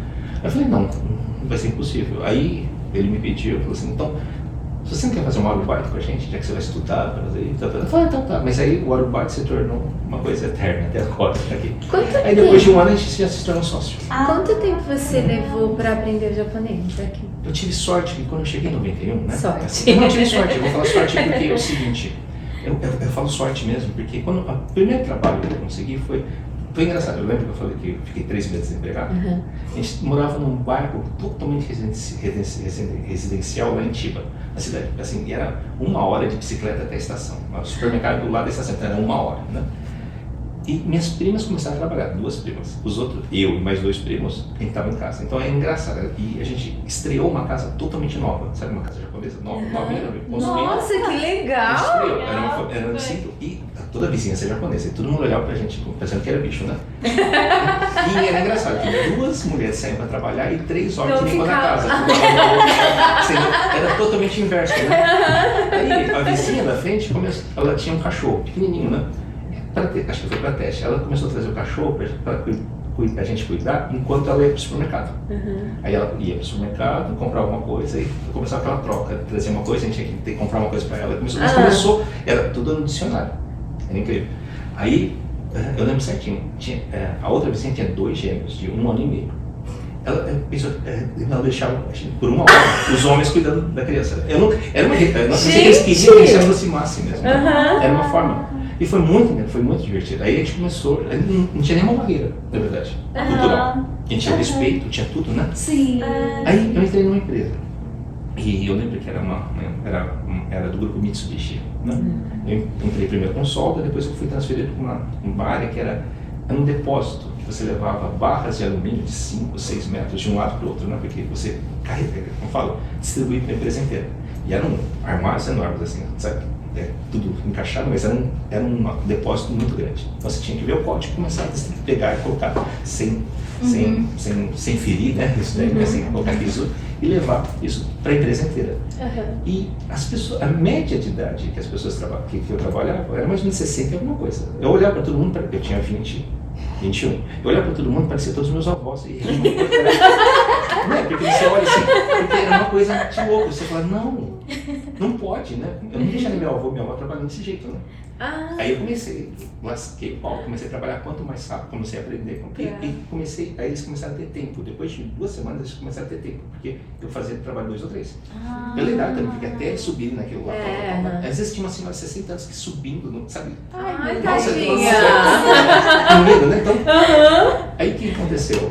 Eles não conseguiam falar japonês, não sabiam japonês, só que eles começaram a fazer o seguinte, eles começaram a colocar, começou a ter tempo livre, né? No grupo, eram 5, 6 pessoas. Aí eles começaram a fazer, tinha papéis assim, faziam um desenho de uma maçã, eu sabia ler, hiragana, colocava ringo, aí colocava na parede. A minha sessão inteira começou a ficar com um monte de desenho, aí começava a olhar, aí eles ajudavam, lógico, né? Aí falava, ringo, tabe, ringo, tabe, mas você começou. Aí eu comecei a aprender. Só que na hora falando, né? Isso foi, por isso que eu falo que foi sorte. Porque a minha vontade de me comunicar e a vontade deles se comunicar, porque eu sempre falo assim que quando você quer se comunicar, pode ser gestos, pode ser desenho, você se comunica. É verdade. Só que tem um ponto, só que os dois lados têm que querer se comunicar. Se um dos lados não quer, desculpa, mesmo falando português, você tem que Sim, é verdade. Verdade, sim. Você fez eu lembrar de um episódio que aconteceu 6 meses que eu tava no Japão. Não dirigi, era bike. Eu saí pra levar meu filho na escola. Certo. E o meu esposo trancou a porta e levou a chave. E eu tava sem chave. E daí eu cheguei e eu falei assim, nossa, eu falei pra ele não trancar a porta, ele trancou. E eu tinha saído sem celular e o meu celular tava dentro de casa. Mas eu não tinha como falar com ele, e não conhecia ninguém, não tinha amizades assim pra passar o dia na casa da pessoa. Falei, e agora? Aí eu fui até a bike, sorte minha que a chave tava lá na bike. E eu já tava com a barriga grande, né? Já tava grávida, e tava chovendo, uma chuva. Peguei a bike, fui até Aichi. Quando eu cheguei lá, eu não sabia falar nada de japonês. Aí entrou os desenhos, pedi um papel. Como se pediu um papel? Tem o negashi. Isso daí, tudo bem. Aí eu escrevi uma casa, uma porta. Do outro lado, desenhei. Do outro lado, desenhei uma chave. E a chave eu falei que tava com o esposo. Aí fiz a fábrica e o esposo dentro. E a seta com tudo do esposo. Aí ele perguntou se ele era funcionário da empresa ou se era de empreiteira. Aí eu falei Komatsu. Komatsu, já ligaram pra Harumi, que me socorreu. Aí o Katantosha me ligou, ele disse, você tá fora de casa e a chave tá com sua esposa? Eu disse, entendeu? O japonês entendeu. E também ajudou que você estava grávida, né? Eu tava. Que você vai falar alguma coisa para uma grávida. Mas esse negócio do desenho aqui no Japão é incrível, E eu acho que os japoneses eles são um povo que, por exemplo, a maioria dos brasileiros falam errado. E eles tentam entender de qualquer forma isso. Então é incrível. Imagina na Praça da Sé chegando você, assim, chegando um japonês que não fala bem português, ele falando onde a partir desse som, o cara que escutou vai chamar todo mundo, vai formar um círculo. Vai começar a rir. Então, isso daí que eu achei interessante, porque o japonês ele tem boa vontade de explicar, né? Tem paciência, faz desenho, faz gesto, né? Sim. Tem várias coisas, né? No Brasil não tem, você vê o atendimento assim do Brasil, né? Não, eles gente, não. Se a gente mesmo falando em português, eles já não têm paciência. Né? Imagina uma pessoa que não fala direito. Não, é muito incrível isso no Japão mesmo. E é engraçado que a gente imagina que a língua japonesa seja tão difícil. E não é difícil. Sim. Eu sério? posso comprovar que Gente, não é difícil. Sério? Eu acho. Por exemplo, gramaticalmente, Eu preciso não tem estudar. gênero, Preciso voltar a não tem estudar. gênero, Aí, ó. tem singular, não tem plural, tem um monte de coisa, não tem, É como eu verdade. falo, não tem conjugação verbal, tem um monte de coisa, é tão simples. É que eu ensino português para estrangeiros também, então imagina você falar, eu bebo, tu bebes, ele bebe, nós bebemos. É verdade. Na primeira aula ele fala, hã? E olha que o tu e o voz não usa. É Aham. complicado. Sim, como É que você vai complicado. explicar, né? É. O copo, como você vai falar que isso aqui é o, não é a copo, é o copo. E pode ser um, né? Sim, pode ser um Todas copo. essas diferenças, né? Sim. Então, a língua portuguesa, gramaticalmente, é uma das mais difíceis. As minhas crianças falam que o português é muito difícil. E você não pra fala aprender. do jeito que você lê, né? Sim, é No verdade. japonês, toda sílaba tem o mesmo som. Por exemplo, Aham. qual que é a capital dessa província, Mari? Você que Ai, tá aqui. Não, é assim. A capital? A capital, a cidade maior. Que Ah, tem aqui. Nagoya. Certo, isso é português, agora fala em japonês. É diferente. É só eu falei, parece que é esquisito que eu tô falando, né? É só que Nagoya é tipo com acento agudo no go, né? Aham. Fala com go. Ah, Nagoya. Assim, aí você vai perceber que você vai acentuar o ia. Nagoya. Nagoya. Pronto, deu certo. Aí você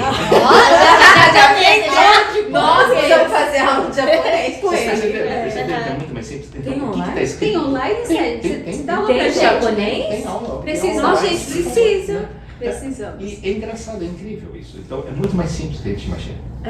Tá? Então, é que as pessoas... É que existe um tipo de um trauma, porque a maioria das pessoas chegam, alguém começa a falar, você não entende nada, e a pessoa começa a elevar o tom de voz porque ela quer fazer você entender, e às vezes ela não está brava, ela só está elevando o tom de voz. A gente vai muito pelo som. E às vezes a pessoa não é mal educada. E tem gente que é mal educada, mas a maioria das pessoas não são mal educadas. É que, se a gente colocar no lugar dele, ele vai gritar com a gente também. Se a gente fala, você entende? Vai falar mesmo. Né? Eu tenho Pensando que ele levando a voz, vai entender. Não acontece isso, mas ele pensa da mesma forma. Então a gente começa a ficar com trauma da língua japonesa. Porque você chega aqui, você fica surda, cega, muda, não consegue. Isso, e analfabeta. Eu tenho uma amiga que ela é taiwanesa. Uhum. E daí ela falou pra mim assim, não pare de estudar. Porque eu falei pra ela que eu tinha dado uma parada porque não tava entrando. Ela disse, Mari, quando eu cheguei no Japão, o japonês me assustava o idioma. E hoje eu não consigo mais falar no meu idioma, eu quero falar só no japonês. Aprender japonês foi como eu conseguisse enxergar sem usar óculos. Aí eu falei, nossa, eu preciso vivenciar isso. Sim. É que a gente sempre fala que vocês não imaginam como qualquer língua. Quando você está no país, a língua que é falada, quando você começa a ter essa fluência, como a visão muda. O que está na tua frente muda por completo. Os brasileiros, eles têm a gente tem uma comunidade muito fechada, né? E a maioria das pessoas fazem as mesmas coisas, vão no mesmo supermercado, no mesmo Verdade, isso. isso verdade. Isso é estressante, se você tem que saber. Por isso que acontecem problemas assim. É muito fácil você ver um casal brigando de brasileiros. Um casal japonês é difícil, ele pode brigar em casa, mas fora não ele briga. fora, verdade. Mas às vezes você vê no supermercado, Nossa! Acontece, não Acontece. Todo mundo já pegou isso. E isso é estresse. O estresse é sempre fazer a mesma coisa e não ter nada, nenhuma motivação para fazer uma coisa diferente. Verdade, é muito, idioma vira uma muda, rotina, né? até os passeios são uma rotina, né? Os domingos é sempre a mesma coisa. Sempre as mesmas pessoas, porque É aquele uma mundinho, das maiores diferenças, acho que do Brasil e do Japão, que você tem um grupo de amigos que você escolheu, né? E você, assim, a cada momento da sua vida, você vai mudando de grupo porque você vai crescendo e acontece isso. Aqui não, se você entra numa empresa, se tiver 20 anos, você vai ficar 20 anos com o mesmo grupo e só de olhar, você já fala assim, nossa, você nem é casado com a pessoa, você já sabe o que ela deseja. Mas às vezes é uma coisa ruim, né? Você já sabe que ela está irritada, melhor não falar. Então, você fala, bom dia, bom dia o quê? Né? Não começa assim. Então, acontece muito disso, né? Então, isso é o estresse que causa quando você está num grupo que você não escolheu, que você foi colocado. Sim. Só que ajuda uma coisa, ajuda a gente ter contato com pessoas que a gente nunca teria contato. Verdade. Isso educa bastante, porque a gente, de repente, não escolheria aquela pessoa como amiga e a gente se torna amigo e é uma amizade, né? Uma verdadeira. Sim. Né? Acontece muito disso, né? Mas assim, Por isso que ele tem que aproveitar. Mas assim, quando você aprende o idioma, você não imagina como que é diferente. O que é abre a frente, abre as portas, a visão. Você tem, a gente vive num país de primeiro mundo, a gente não pode esquecer. Sim. Só que a gente vive com habitantes de terceiro mundo, que a gente só faz as mesmas coisas, a gente não sabe. Verdade, né? Pensando assim. Eu vejo assim, eu olho pelo carro, sabe? Eu vejo a gente que é brasileiro sempre usa os carros tipo de 10 anos atrás, os mais novos 5 anos atrás. Então a gente tá sempre 5 anos atrasado. O japonês usa carro atual. Então a gente, mesmo num país vivendo, trabalhando as mesmas coisas, a gente vive muito antes, assim, é no passado, né, que a gente vive. A gente não vive na atualidade. Tá mudando um pouco, mas é que você começa a ver agora os filipinos fazendo a mesma coisa que a gente fazia antigamente. Né, assim, que você vê às vezes muita gente de bicicleta, às vezes não são brasileiros, mas... Sim, é verdade. Antigamente Era a gente, né? Então, tá mudando, só que uma coisa que não muda, que eu acho que aí já seria uma crítica, é que, por exemplo, o Japão não está preparado para estrangeiros, porque, por exemplo, os mesmos erros são cometidos, problema de lixo, problema de som, acontece a mesma coisa, só muda a comunidade. Sim. E a gente teve todos os motivos para eles aprenderem tudo com a gente, tudo que era de ruim. E não fizeram isso para os filipinos, para os indonesianos, acontecem os mesmos problemas, está acontecendo as mesmas coisas. Isso é um erro grande, eu acho. Né? Porque a gente poderia ter aprendido, ter começado a educar mais as pessoas que vêm, porque não é uma coisa normal, que às vezes é informação. Quando a gente não recebe a informação, que a gente comete alguns erros, às vezes não que a gente tenha vontade de fazer isso, é que a gente não sabe. Né? Isso é conhecimento. Então, quando a gente dá esse conhecimento, é mais fácil, até para que essa comunidade entre na sociedade japonesa, né? E isso não acontece com frequência. Isso é um grande erro. De repente, não seria de repente uma crítica para as empreiteiras, que não são só as empreiteiras que são as responsáveis, mas é uma coisa necessária, na verdade, para educar até os brasileiros que vão vir a partir de agora, para não cometerem o mesmo erro que a gente cometeu lá atrás. Sim. Não tem problema. É só porque a gente pode cometer erros diferentes. Mas isso é evolução, mas não mesmo, né? Sim, isso é uma pena, na verdade, né? Mas acontece muito disso, né? Voltando a falar em faculdade, existe a possibilidade de um dia termos uma faculdade presencial para essa galera aí que está saindo do ensino médio? Eu acho, assim, eu vou falar assim, quando eu vi que essa instituição que a gente trouxe primeiro, seria semipresencial, essa era a coisa, mas quando a gente começou a fazer as inscrições, ninguém se responsabilizou em fazer o curso. Então, a gente tinha vários interessados, eu quero fazer fisioterapia, por exemplo, tem vários cursos que se enfermagem, são vários cursos que necessitam. Porque eu pretendo ir para o Brasil só para fazer faculdade e depois voltar. Qual faculdade você Moda. Moda, não precisa, desculpa. Não precisa? Não precisa, moda, eu acho que na Uninter acho que a gente tem moda, acho que não precisa. Eu acho que, se você ver, desculpa, não é uma área que eu sou tão especialista, mas dá uma olhada. Tá? Assim, Jura? Dá uma olhada no site. Porque até esses dias eu já fucei em tudo que é lugar e não encontrei. Dá uma olhada, porque tem até designers interiores que entrou agora, tem várias coisas que são coisas novas e são todas totalmente Eu até estava tentando convencer o meu filho mais velho, né? Porque eu tenho um de 12 e um de 3. E daí eu falei pro meu irmão, assim, meu filho deixar, eu vou passar uma temporada no Brasil para estudar. Ele, seu filho ou seu marido? Eu disse, não, meu filho. Tá certo. Né? Porque se ele não quiser ficar longe da mãe, eu não vou. Entendi. E também não quero tirar ele do foco dos estudos, porque eu não sei se meu esposo comentou com você, ele ama o japonês. A língua japonesa. Ele tá fascinado pela língua. Só que uma coisa eu falo, assim, isso é uma dica, tá? Assim, quando for dar bronca, aprende as palavras em japonês. Não, em casa é se for, japonês da MEI. Não, se você for dar bronca, dá em japonês. Por quê? Porque se você... Conselhos. Se ele brinca, uma criança que brinca fora com os amiguinhos, fala só em japonês, então a língua japonesa para ele é uma coisa positiva, brincadeira, tal, né? Se chega em casa, a mãe ou o pai só dá bronca em português, ele já não é que ele não entende, ele começa a ter o trauma contrário da gente. É verdade. Então, nunca pensei pensado, mas é muito real isso, né? Aprende a dar bronca em japonês. Eu preciso aprender. Já passa pra gente. E na hora de você, ao contrário, na hora de você demonstrar amor, aí usa o português. Pra eles se apaixonarem pela língua, da nossa língua, né? Tem um motivo, a gente não dá um motivo. Imagina, você fala assim, você tem que falar português, e você só dá bronca em português pra essa criança, se fosse a gente não aprenderia. É verdade. A minha geração não aprendeu japonês por causa disso. Porque, pensando por esse lado, dava bronca em japonês. Nunca pensei. Então, é melhor. Né? É melhor, assim, é uma forma que principalmente como é pequenininho, sim, né? Sim.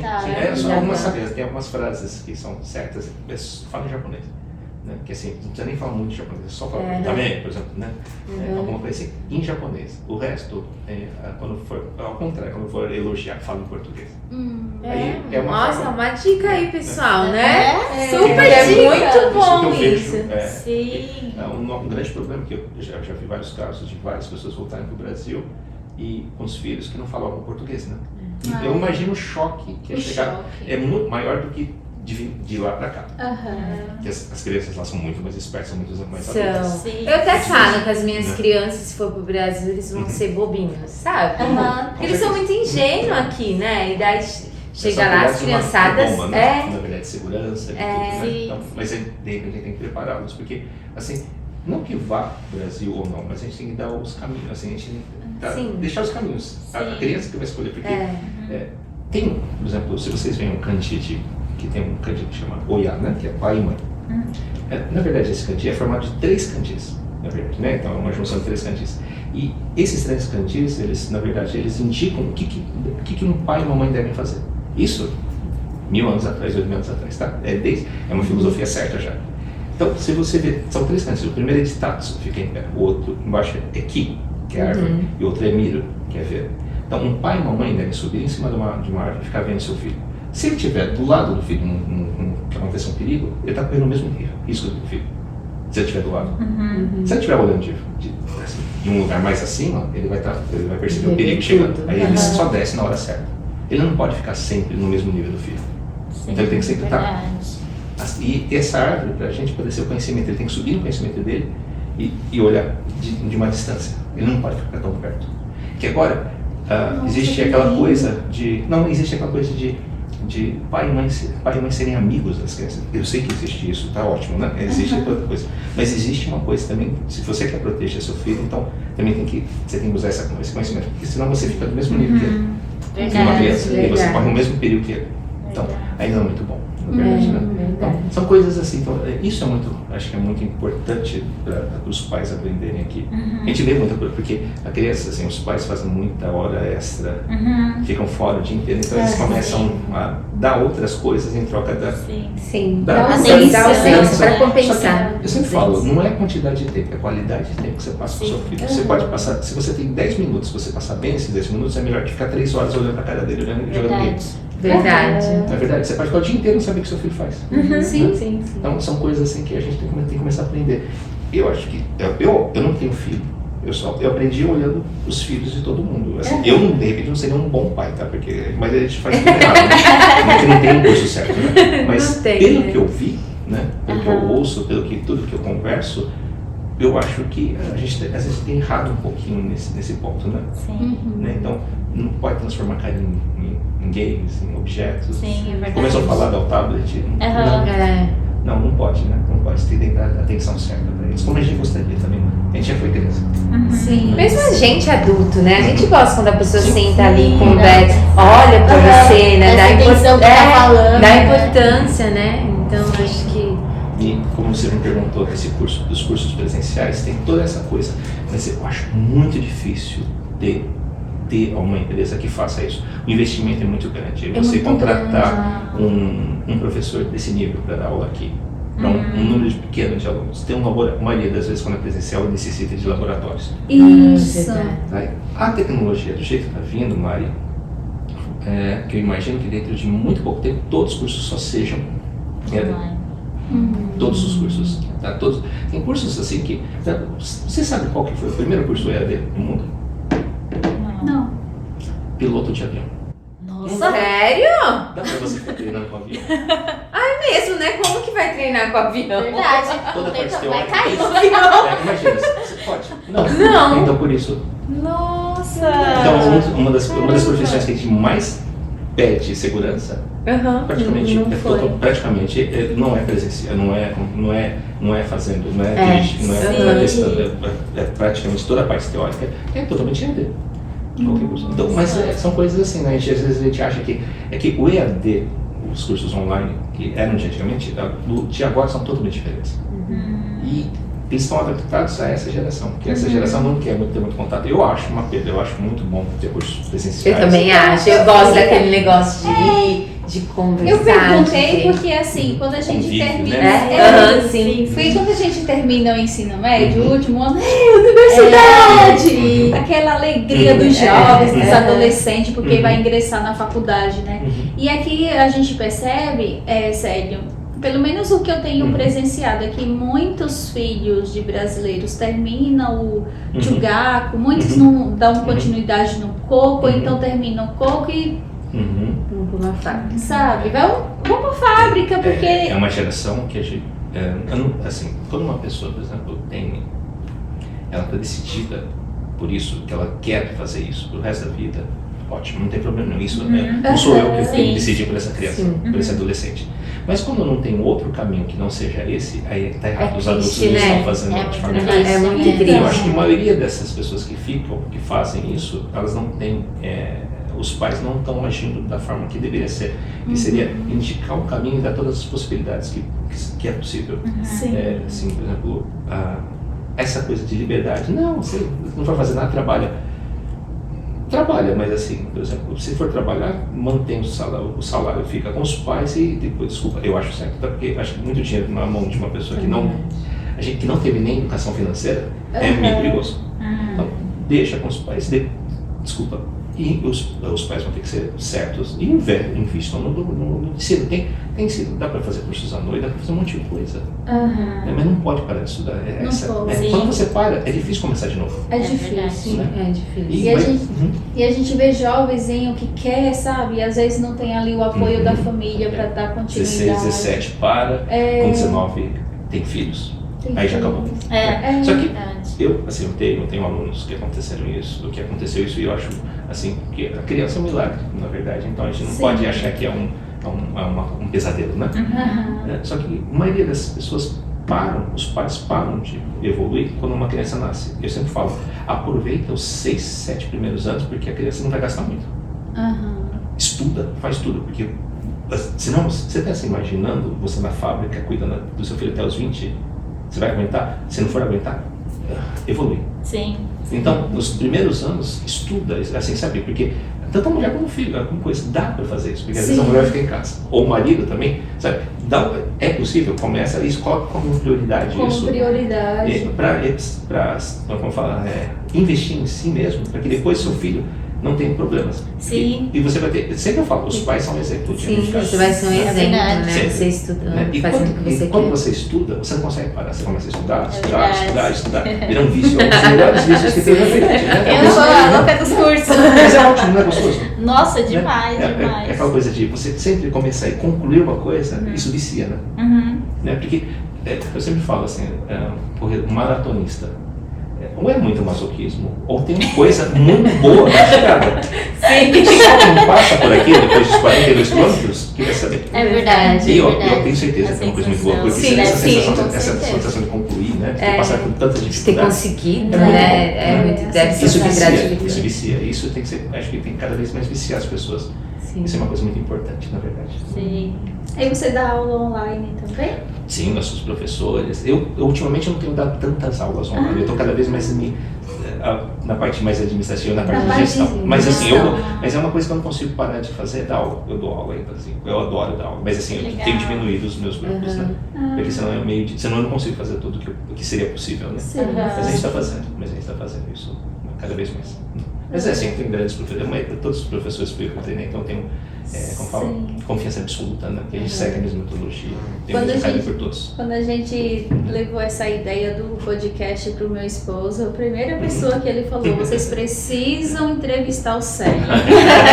Agradecer a ele, né? O Célio tem uma história assim incrível, que dá para passar um dia inteiro conversando com ele. Veja, mas eu agradecer a ele, porque eu sei que ele não tem uma boa experiência com a gente, mas Mas eu tenho certeza que a gente terminou certo, da forma correta. Terminou certo, e a sua assistência também, eu fiz de tudo para que não tivesse nenhum problema. Mas foi uma pena que eu não podia oferecer uma coisa melhor. É isso que era a minha intenção. Né? Agora eu posso, na verdade. Só que eu sei que ele já está fazendo outro curso. Mas ele termina esse ano já. Ele já falou que vai continuar, vai fazer uma pós. Eu sei que ele vai. Eu sei que é uma das coisas. Ele entrou com a gente, porque eu sempre falei, se você tem, por exemplo, faz um curso de tecnólogo, que é 2 anos, e faz o curso com a gente, vai dar 3 anos e meio, você sai com um MBA, né? É melhor que fazer 4 anos de administração. Eu faria, por exemplo, marketing. É um curso que é um tecnólogo, 2 anos, depois fazer um outro curso de MBA, que daria mais 1 ano e meio, 3 anos e meio, eu estou voando. E assim, aconteceu. A USP, ela tem, né, por exemplo, uma das nossas alunas, eu posso falar isso como experiência, ela fez isso. E, além disso, no meio, ela conseguiu uma bolsa nos Estados Unidos. Ela fez um curso numa universidade americana, 3, 4 meses, tem um outro diploma internacional também. E tudo por causa da USP. É possível, gente. É possível. Assim, essa coisa aí tem que se valorizar. E tem que valorizar uma coisa, o melhor do nosso país. A USP não é qualquer coisa. Isso eu posso falar. Ela tem vários problemas, como o nosso país tem. Só que tem muitas coisas boas. Eu sempre falo, a gente é exemplo de várias outras coisas. Eu tive a honra de trabalhar com 2 professores da USP. Isso é muito gostoso, né? Não é? Assim, eu sei que não são todos que são bonzinhos também, né? Eles são maravilhosos. Eu não sei como que você imagina, todas as pessoas com quem eu conversei que tinham um nível muito alto, foram as pessoas que eu tive mais facilidade de conversar. São as pessoas mais humildes e mais simples. É bem isso, não é? A humildade está ligada exatamente a isso. Né? Por isso que os japoneses, eles falam, eles demonstram muito isso de conhecimento com como falo, o cacho do arroz, quando ele fica. Então, quanto mais pesado, mais ele se inclina, né? Então, quanto mais conhecimento, mais você abaixa a cabeça. Eles falam bem isso, né? Então, assim, eu não vou falar que os japoneses estão seguindo isso, mas é uma coisa que a gente tem que aprender, na verdade, né? Mas isso é muito importante. Sim, é verdade. Gostei dessa frase, desse negócio da arroz. Agora, desculpa, não vou me lembrar. É Inaho, que Inaho é o caixa preta. Então, que quanto mais ele mais pesado mais conhecimento você tem, porque mais você sei, mais você abaixa a cabeça. Né? Então, abaixar a cabeça, na verdade, é indicação de conhecimento, não de humilhação. De humilhação, de humildade. A humildade é uma das coisas mais difíceis a gente ter, né? Quanto mais você sabe, mais você quer mostrar. É uma coisa normal. Né? Mas quando você chega a um nível que você percebe que não precisa daquilo, né? Esse nível eu quero chegar também, que agora, desculpa, eu não vou mostrar tudo que eu tenho. Não, pode, por favor. A gente agradece. Mas é bem isso, não tem outra forma, né?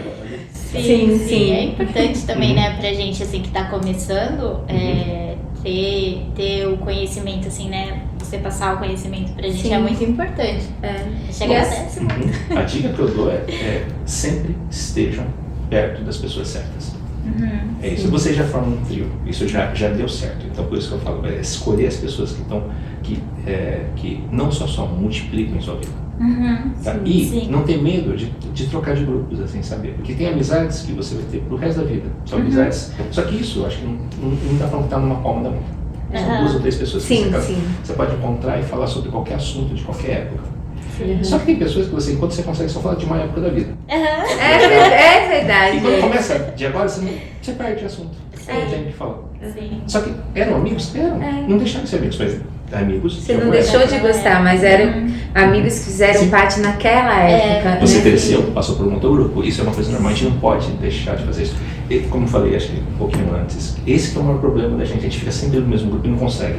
Por isso que eu acho importante estudar, sair, fazer cursos. Você conhece outras pessoas. É muito importante. Né? Eu nunca tive problema com isso. Eu tenho 36 anos. No Brasil, eu cheguei a morar em 4 estados.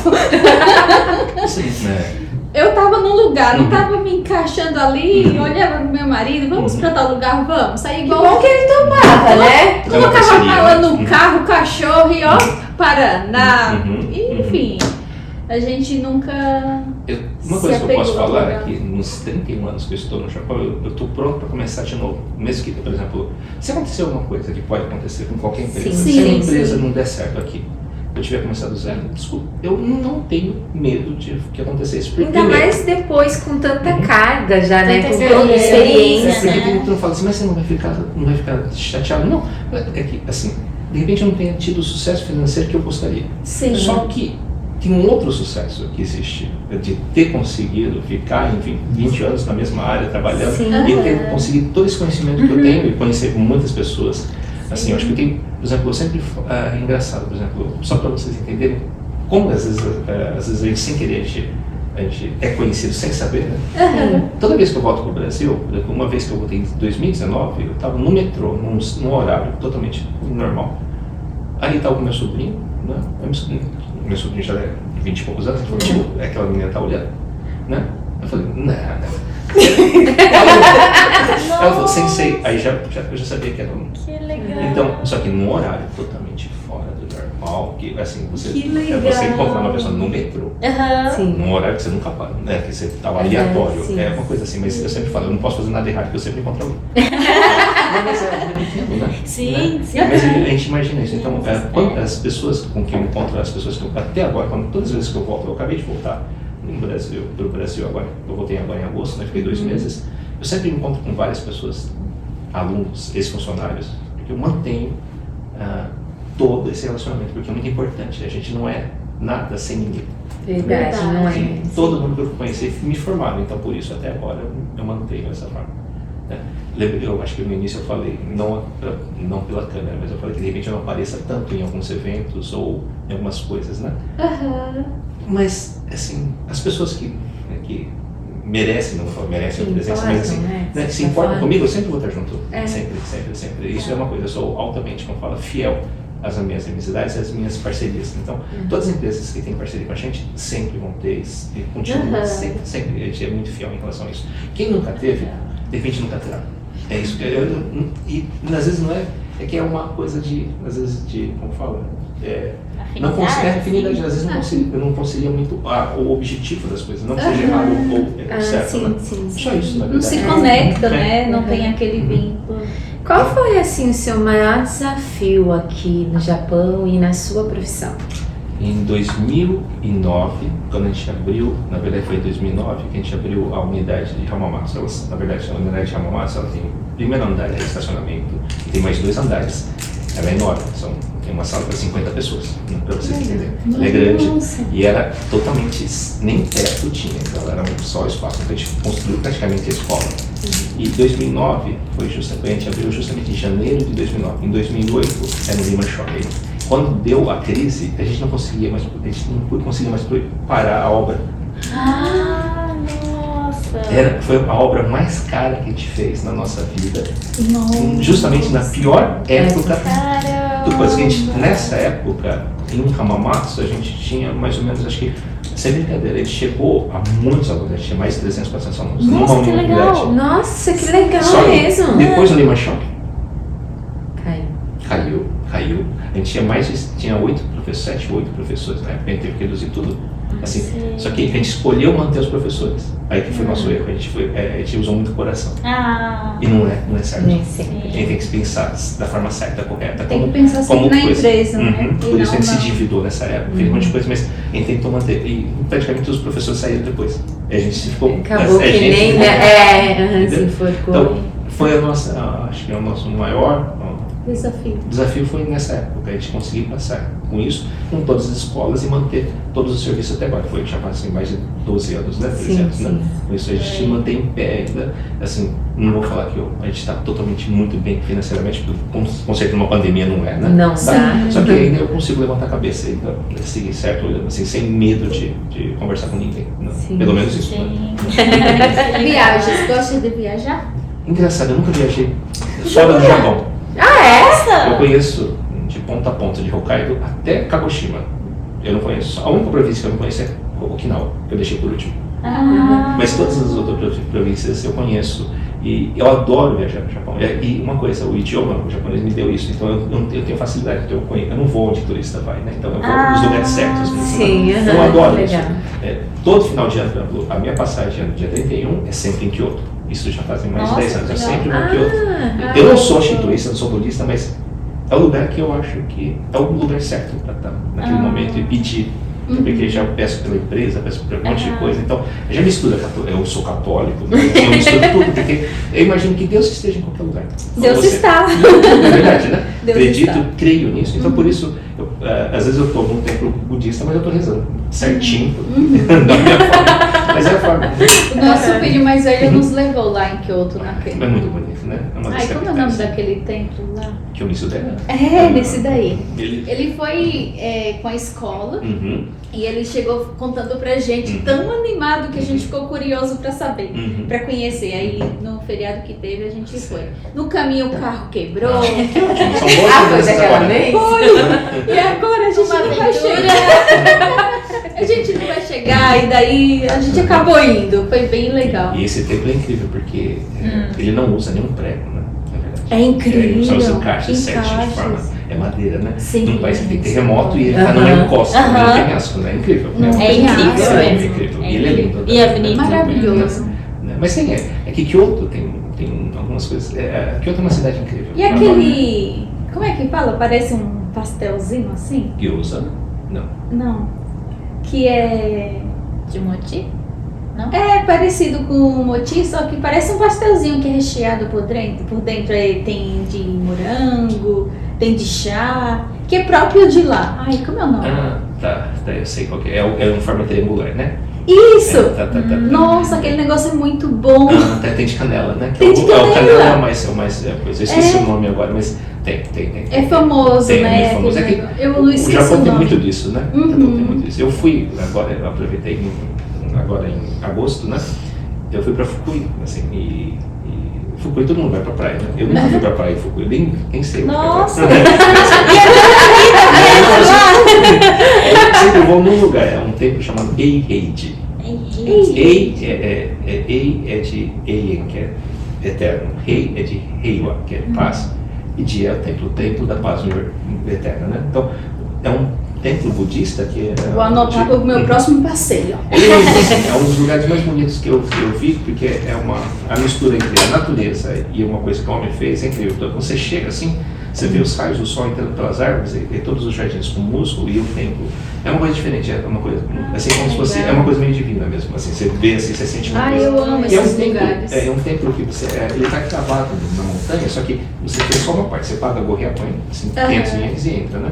Só que é budista. Então, na época mais forte, ele tem 2.000 monges lá dentro. Nossa! Na verdade, é como se fosse a matriz sim. do budismo, desse tipo, que tem vários tipos de budismo, que é o maior, né, no Japão, que ficam lá e eles rezam pela paz mundial. Então, é muito bonito, eles acordam 5 horas, dormem 9 horas certinho todos os dias, né? E é incrível, assim, e tem horas que você pode, assim, tem alguns momentos que você consegue escutá-los cantando o mantra, né? E quando eu escutei a primeira vez, eles ficam, tem um salão, e eles começam a andar em zigue-zague, assim, mas é incrível, que ninguém se bate, e todos andando tal, né, e tal. E o som que se forma nisso é uma coisa que começa a arrepiar. É energia, né? A energia é muito forte, uma coisa, é verdade. Porque eles estão pensando uma coisa muito boa, né? E aquilo transpassa aquilo, é muito... Se acontecer uma coisa ruim comigo, se eu morrer um dia, por exemplo, aqui, né? Eu já falei que a minha ciência eu queria deixar que tem um lugar para colocar lá, né? Mas é muito bonito. Que legal! Nossa, eu quero ir também. É um lugar muito bom. É que ele está bem assim, perto de Fukui. Acho que a próxima descida de Fukuishi está escrito Eiheiji, né? Aí tem um templo, que é lá, na verdade é uma cidade inteira, né? E quem gosta de coisas, por exemplo, veganas, lá é a base, porque lá você pode até almoçar lá, porque eles comem, você pode comer o que eles comem. E é justamente totalmente vegano, sem nenhum tipo de animal. Nada. Nossa, minha irmã então, falou. Desde É verdade, linda. Meu filho é vegetariano. Não, é muito bom, tá? É um lugar muito bonito, vale a pena ir.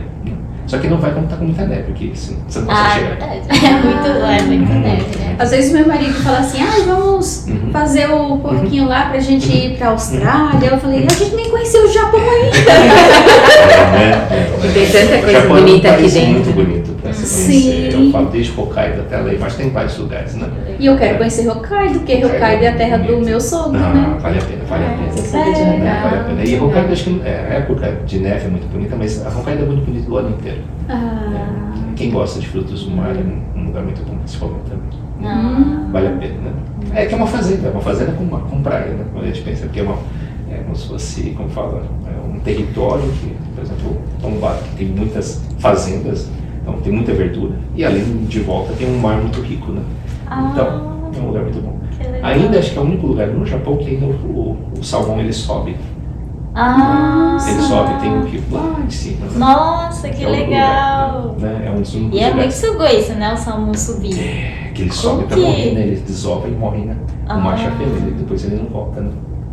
Nossa, que incrível. Não, é triste também. É triste, né? Se pensar É assim, incrível como que você, Mas é incrível você isso. olha, assim, eu não sou muito especialista, mas quando o salmão ele chega, o macho, o rosto dele, a face dele vai se transformando, ele vira uma coisa bem poderosa. Pra conseguir passar. É incrível. Ele Incrível. sobe. Ele muda totalmente a cabeça. É incrível. Ele se machuca por completo, que é pedra, né? Até chegar no ponto certo. Bom, ele fica justamente onde ele nasceu, né? Ele vai. É incrível. Que São coisas incrível, né? Que Mas legal. então, isso a gente consegue só ver aqui, né, na verdade, né? Então são coisas assim que eu acho que vale a pena. Sim, Conhecer o muita Japão, coisa, né? Conhecer o Japão. O Japão em relação à aprender. natureza, à cultura, ele é incrível. Então, Verdade. A gente tem que aproveitar. E você não gasta dinheiro. Tem coisas que você não gasta dinheiro. Então, às vezes a gente gasta mais quando fica em casa do que quando viaja. Eu aprendi isso, acho que foi quando eu cheguei em 92, isso eu sempre falo, coisa só do Japão. Em 92, 93, teve duas coisas incríveis no Japão aqui. A Mona Lisa veio, ela nunca sai lá da França. Uma das únicas vezes que ela saiu veio para o Japão. E você tinha que ver a fila que formou, eram quilômetros de espera. Né? Isso foi em 91. Aí depois, o Museu de Cairo, lá no Egito, eles iam fazer uma reforma. Todas as obras vieram para cá também. Foi uma fila, aquela máscara de ouro, tudo veio, tudo. Isso só acontece no Japão. É que eles prezam muito pela arte, pela cultura, né? pela cultura. Então tem muita coisa aqui, eu acho que o Japão vale muito a pena. E a gente tem que aproveitar, como eu falei para vocês. A gente está aqui, tem essa E quando você sabe o possibilidade, idioma, nossa, É verdade, aí você sabe tudo que tá acontecendo, né? Uma coisa, verdade. mesmo que você não saiba falar japonês, quando você for para Hiroshima, coloca o aparelho do tradutor, escuta exatamente o que está sendo falado. É muito importante. Isso aqui é uma aula para a gente aprender que não deve ser feito aquilo. Não é só olhar, é que tem tudo. E é muito triste. Você começa a sentir, é uma coisa muito forte, porque é um dos lugares que, Hiroshima e Nagasaki são lugares onde que teve os únicos testes nucleares no mundo, com seres humanos, né? Entre aspas, né? Sim. Né? Então, aí você conhece toda a história. Não é só olhar, você tem que saber escutar. E tem em português, tá? Tem um aparelho lá que você falar que escuta. tem em português. Tem em português. E acho que é barato para Xuxa, porque acho que o museu mesmo, né, lá de Hiroshima, acho que deve custar, não sei se era 100 e poucos ienes, é só para, não tem lucro, é porque eles querem que as pessoas, é só para manutenção. Que legal. É para a humanidade saber o que aconteceu. Tem sem muitos ódio, lugares sem para ódio, explorar aqui ninguém, no Japão. não, tem que odiar os americanos. Legal. Não, é engraçado, né? Isso, Sim, né? sim. Não acontece. Que bom. E nesse tempo, assim, que você tá aqui, qual foi a sua maior conquista, assim, que você acha? Que você pode Você sabe, dizer, quando compartilhar foi com quando eles. eu dei aula para um casal, depois de 10 anos o filho veio estudar comigo, então eu dei para 2 gerações. Eu falei, só que eu falei para o filho com 20 anos, eu falei assim, não traga seu filho. Senão eu vou me sentir velho. Entendeu? Foi quando eu consegui dar aula para 2 gerações, porque eu comecei a dar aula de japonês em 2002, então eu tenho certeza que eu sou um dos professores mais antigos de língua japonesa no Japão, para brasileiros. Então, por isso que eu falo, foram mais de, eu posso falar que são milhares de alunos que eu já dei aula, né? Assim, graças a Deus, acho que a maioria gostou, então por isso eu tenho muito contato com vários alunos até agora, né? Que estão no Brasil, que estão aqui, né? Mas isso me deixa muito orgulhoso, assim, eu sei que deixei um legado, né? Isso é gostoso. Porque não é qualquer, é engraçado isso, né? Mas assim, quando você vê o resultado, principalmente com a educação, é incrível. Eu sei que muita gente Assim, tem muita gente que se vira, não sabe de fábrica, está trabalhando em outras coisas. Sim. Isso me alegra. Essa que era a vontade dessa pessoa e eles conseguiram. Então eu fiz parte desse projeto. Sim. Fazer parte foi muito importante para mim. Que legal. Então, isso é gostoso, na verdade. É uma sensação muito boa. Eu comecei também a dar aula de costura, né? Eu vi. E uma aluna minha postou lá que já estava aberta ao público, já estava aceitando o serviço. Para quem aprendeu do zero. Eu me senti assim, foi a minha maior conquista, assim. Dizer assim, nossa, não estou acreditando que eu fiz parte desse processo dela, sabe? É uma conquista muito incrível. Só a educação que eu acho que dá isso, porque você, assim, a gente sempre conversa com nossos alunos que os professores vão ser os mais críticos, porque se uma pessoa paga pra gente, não tem outra forma de devolver isso que não seja com conhecimento. Sim. E o conhecimento é engraçado, que você não enxerga. Você toca, você tem que sentir. Sim. E cada um sente de uma forma. Você tem gente que se sente satisfeito com um pouquinho e tem gente que não se sente satisfeito com um pouquinho. E eu sempre falo, o grande problema do brasileiro é se satisfazer por pouco. Se ele fala mais ou menos inglês, se ele fala mais ou menos japonês, ele está bem. Não. É muito pouco. Assim, a maior diferença, a gente já deu aula para americanos, para japoneses, todas as outras nacionalidades, elas querem 120%. Só o brasileiro se contenta com 60%. Isso a gente tem que aprender. Tem que aprender isso. Não, você não pode se contentar com pouco. Verdade. Tem que puxar o máximo possível. Se a gente está pagando por isso, se eu fosse. É verdade. É verdade mesmo. Por que não aproveitar ao máximo, né? Eu sempre brinco, às vezes você vai dar tem um intervalo, nossa, as pessoas ficam alegres e falam, que é isso? Você vem pro pós-intervalo, né? É verdade, é coisa de criança, né? Mas é brincadeira. Mas são coisas, né? É tipo, ainda bem que deu tomar um café. Ai, gente, assim, são coisas assim. Então, em relação a isso, acho que a gente tem que mudar um pouquinho. Sim, mas assim, verdade. essa alegria quando você ensina e você tem esse feedback, né? É muito gostoso, né? Quando você percebe isso. É legal que foi além do que você ensinou, né? Tipo, ela conseguiu. Não se limitou a só saber, né? Não, ela utilizou aquilo, né? Pra chegar. Por isso que mesmo não tendo, de repente, se aconteça alguma coisa, a gente não esteja aqui, eu já sei o que eu já pude plantar, o que eu fiz. Eu já fiz uma coisa que eu estou satisfeito. Por isso, de repente, a gente vai começar nos Estados Unidos. Sim. Pra gente é do zero. Né? A gente vai levar toda a experiência para lá agora. Lógico, a gente vai se manter no Japão, lógico, né? Mas nos Estados Unidos é uma coisa totalmente diferente. Meu marido vai começar de novo, né? Legal. A gente vai você já está abrindo escritório agora na Flórida, né? E todo o começo dá aquela, né? É gostoso. É gostoso, né? Eu também gosto disso. Dessa sensação. Ele andou vendo aí a possibilidade do visto americano. Eu acho que ele deu uma parada, mas ele estava aí. Não é tão fácil assim, né? Por exemplo, mas assim. Ele estava cogitando. Ele fala que quer morar em vários países. É legal. Eu quero ter saúde para acompanhar. A gente consegue. Sim. Né? Eu falei pra eles, olha, o meu segmento, aonde a gente for, eu vou trabalhar, porque todo mundo usa roupa. É verdade. Se não usar, vai ter que usar, porque eu vou fazer. Quando eu pesquisei um pouco sobre vocês, você fazia roupa, então a pessoa tem que se vestir, você ainda fazia, você transformava uma roupa. Então isso transformava a aparência, né, por fora. Aí a Verônica alimentava essas pessoas. Sim. Né? E a Suzy dá o sonho do empreendimento. Então, por isso que a formação de vocês três. Cada uma tem um pouquinho, né? Cada uma está tratando de uma parte da pessoa em si. Né? Isso é muito importante. Né? Tá legal. Estudou sobre a gente, eu tô sentindo muito importante. Que legal isso, de cada um sobre uma parte da pessoa. Verdade. Virou nosso fã, sério. A gente vai querer ficar perto de você agora. Não é assim. A gente vai querer caminhar com você. Tem alguma coisa assim que você aprendeu com seus avós, com seus pais, que você leva pra sua vida? Assim. Primeiro, respeitar os horários. Como eu falei, acho que no início não tem jeito. Meu pai chegava 1 hora antes das coisas, não teve jeito. Sempre foi assim. Então, eu e minha irmã também se ficou assim, também a gente respeita muito essa coisa de horário. Eu posso esperar tranquilo. Eu não gosto de deixar ninguém esperando. É aquela coisa, né? Sempre meu pai falou isso, né? E meu pai falou uma frase que eu levo até agora. Me ultrapasse. Sempre. Nossa, é a obrigação. Assim, meu pai já é falecido, mas assim, como ser humano eu sei que eu não ultrapassei ele. Mas profissionalmente eu acho que eu já consegui. Mas assim, como ser humano, eu vou ter que viver muito ainda para conseguir ultrapassar ele, como assim, porque depois que ele faleceu, Eu lembro que durante os 5, 6 anos eu sempre encontrava alguém perguntando dele.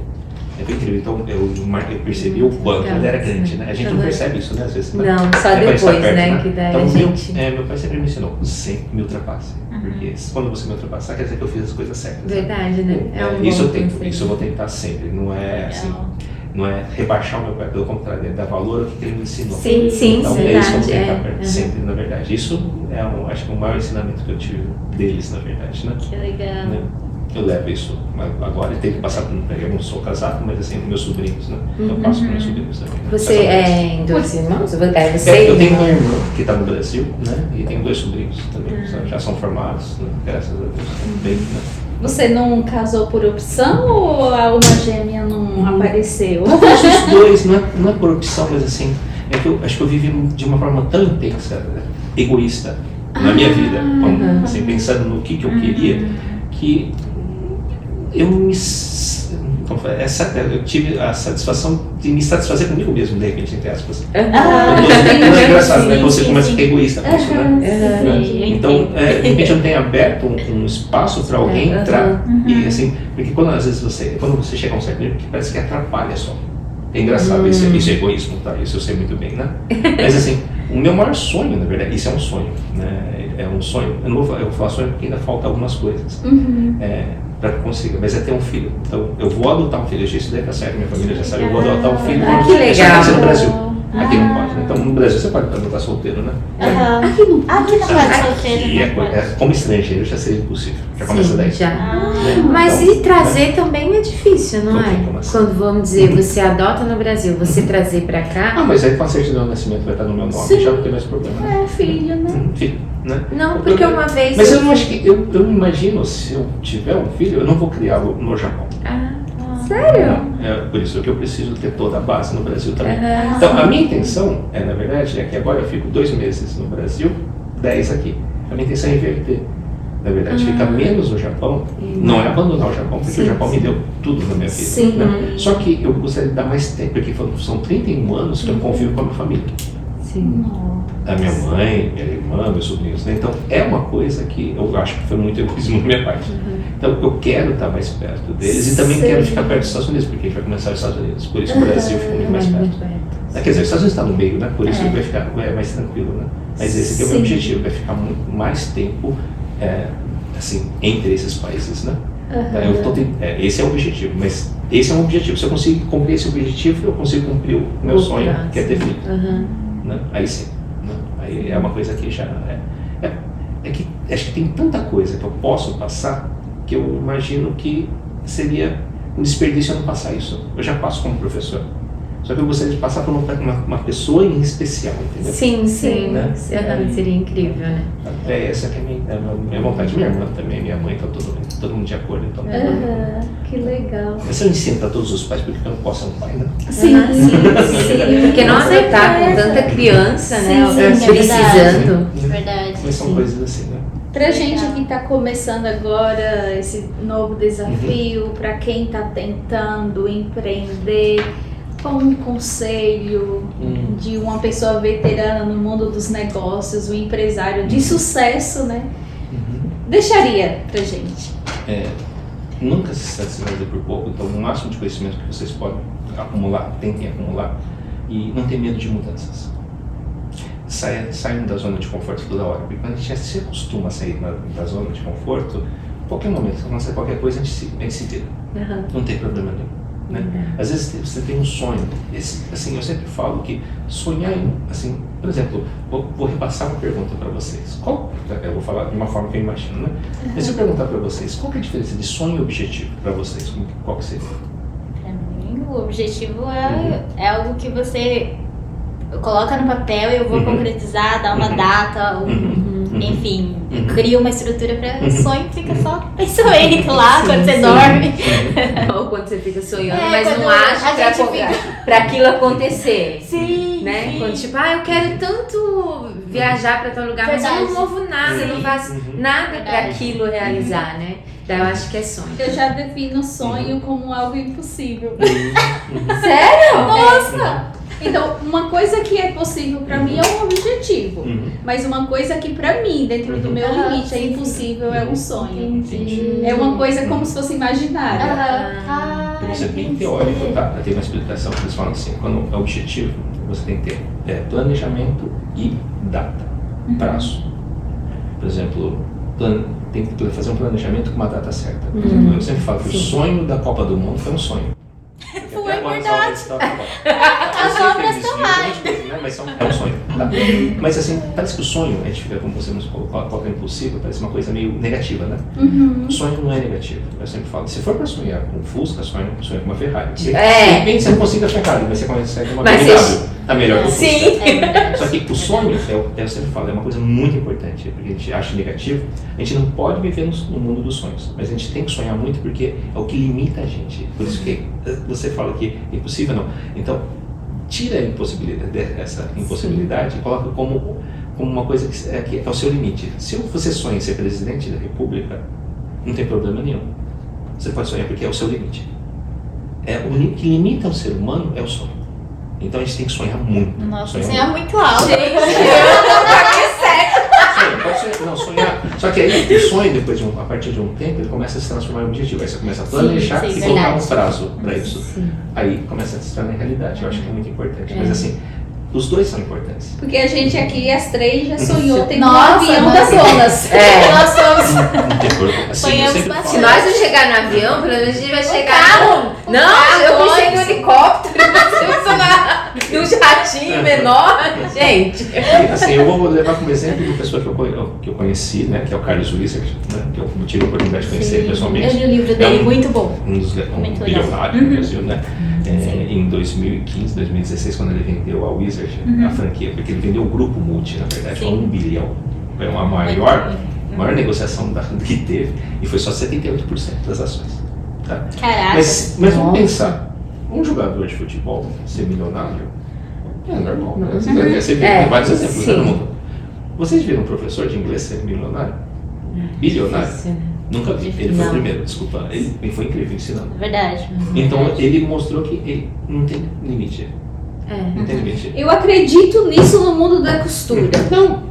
Todo mundo acha que costura não dá dinheiro. Eu quero provar que dá dinheiro. É isso aí, eu também acho. E você é o primeiro milionário, pronto. Pode. É possível quando você acredita, batalha e segue. Só que tem que ter conhecimento, tem que passar por umas coisas. E todas as más experiências, eu sempre falo, tem muita gente que fala, você já sofreu muito? Eu não tenho sofrimento, porque tudo que se passou foi necessário para que construísse o que eu sou hoje. Sim, não que eu não tenha, eu já fui enganado, já aconteceu um monte de coisa. Só que isso, por exemplo, quem que me enganou era que, se foi por causa de dinheiro, foi aquele valor que a amizade dele valia. Então, de repente, foi muito barato para mim. Sim. Nossa, que palavra sábia. Não é. É porque às vezes por 10 mil você perdeu. Alguém já perdeu alguém por 10 mil. De repente seja barato, de repente se você não perdesse ele naquela época, seria muito mais caro. Mais caro, verdade. Então, verdade. Eu falo, Deus te colocou. Ele deu o valor dele, né? Então, às vezes é verdade. barato. Então tem muita coisa. Então a gente aprende muito com todas as coisas que a gente passa. Quando a gente leva pro lado positivo, não tem problema. O legal o que a gente não pode deixar é que tudo que a gente passa no caminho, que claro que a gente passa por muita coisa, chegar lá na frente aquilo ser um peso, sabe? Aquilo se olhar só pelo lado ruim, sabe? E não ver que, nossa, aquilo aconteceu, mas quanta coisa boa não aconteceu, sabe? Pra fazer isso, Verônica, você tem que se policiar todos os dias, ser sempre positivo. Né? Sabe? Uma coisa que eu falo... É um exercício, um exercício. Uma coisa que eu falo, que eu tenho sorte, é que eu nunca imaginei que ser professor seria bom. É porque a gente chama de... tem uma palavra, Tenshoko. Tenshoko é a profissão que Deus, na verdade, te reservou. Na verdade, né? Eu acho que o meu Tenshoko foi ser professor, mas isso eu descobri com 30 e poucos anos. E eu tive sorte, tem muita gente que passa a vida e não descobre. É verdade. Então, Meus olhos estão brilhando. Eu tô vendo. Quando você descobre... Quando você descobre o seu Tenshoko, né, assim, por mais cansativo, você consegue seguir em frente. O cansaço. Você cansa, até desanima um pouquinho, mas depois você fala. Porque isso daí, o cansaço aqui. é só o resultado do que você sabe, do esforço que você está tendo. Não é não é uma coisa negativa. É o resultado que você está se esforçando, não tem problema. O cansaço tem que existir.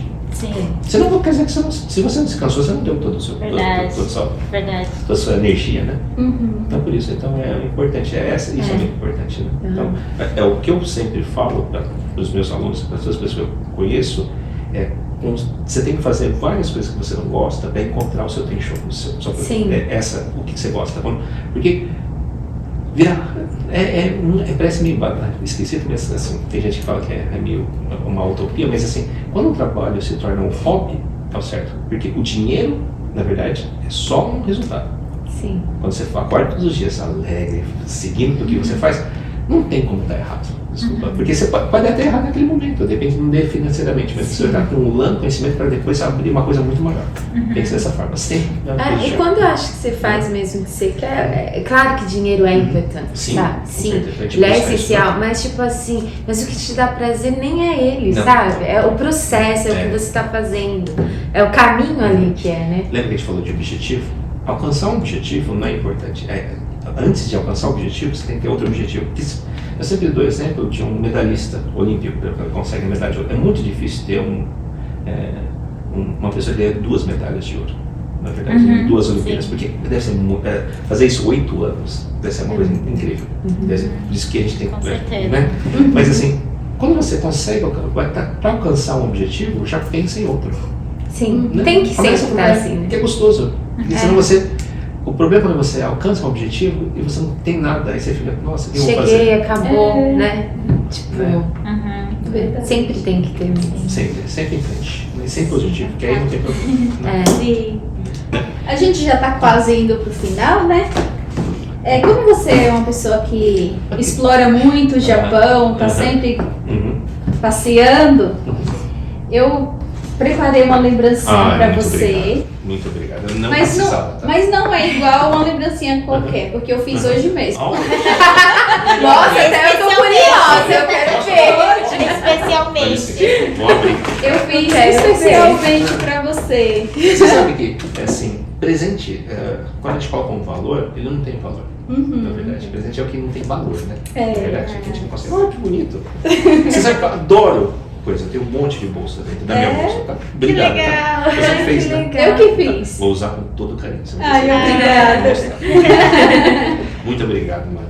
Muito obrigado. Sugoi, você fez isso hoje? Fiz hoje. Nossa. Gente, se eu for pegar um botão, eu fico quase ali um monte de hora ainda sai. Botão eu consigo, mas é uma coisa assim, eu não consigo. Mas muito obrigado, tá? Imagina, só uma lembrancinha pra você guardar de recordação. No dia que veio aqui nos dar essa aula. Sim, amei esse papo. Só para terminar, por exemplo, lembra que a gente falou de objetivos e tal? Agora eu vou falar comercialmente também. Assim, uma coisa que a gente não consegue, tem muita gente que tem problema em investir dinheiro, né?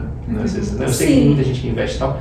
A gente começou, uma coisa que eu voltei para o Brasil, eu percebi que era necessário, as pessoas começaram a pensar no retorno. Às vezes é preciso ter um fundo, ter alguma coisa. Então tem gente que investe e tal.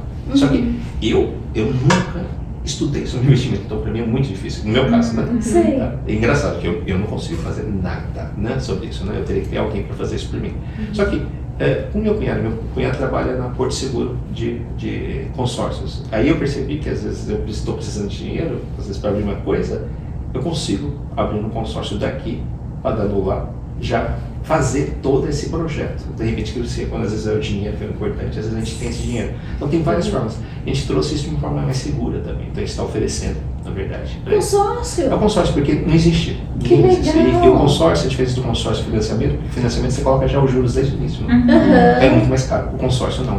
Ele não tem esses juros, então a taxa de juros é bem menor, né? Agora vale a pena. E dá para fazer tudo online? Dá, tudo tranquilo. É só conversar ter um vendedor certo, vai ter um assessor, uma pessoa que vai te assessorar tudo, vai ter todas as informações, depois você, que é o Douglas, aí depois você escolhe, tem vários tipos de consórcios. Onde que encontra ele? Onde que encontra? Tá tudo no nosso site, na verdade.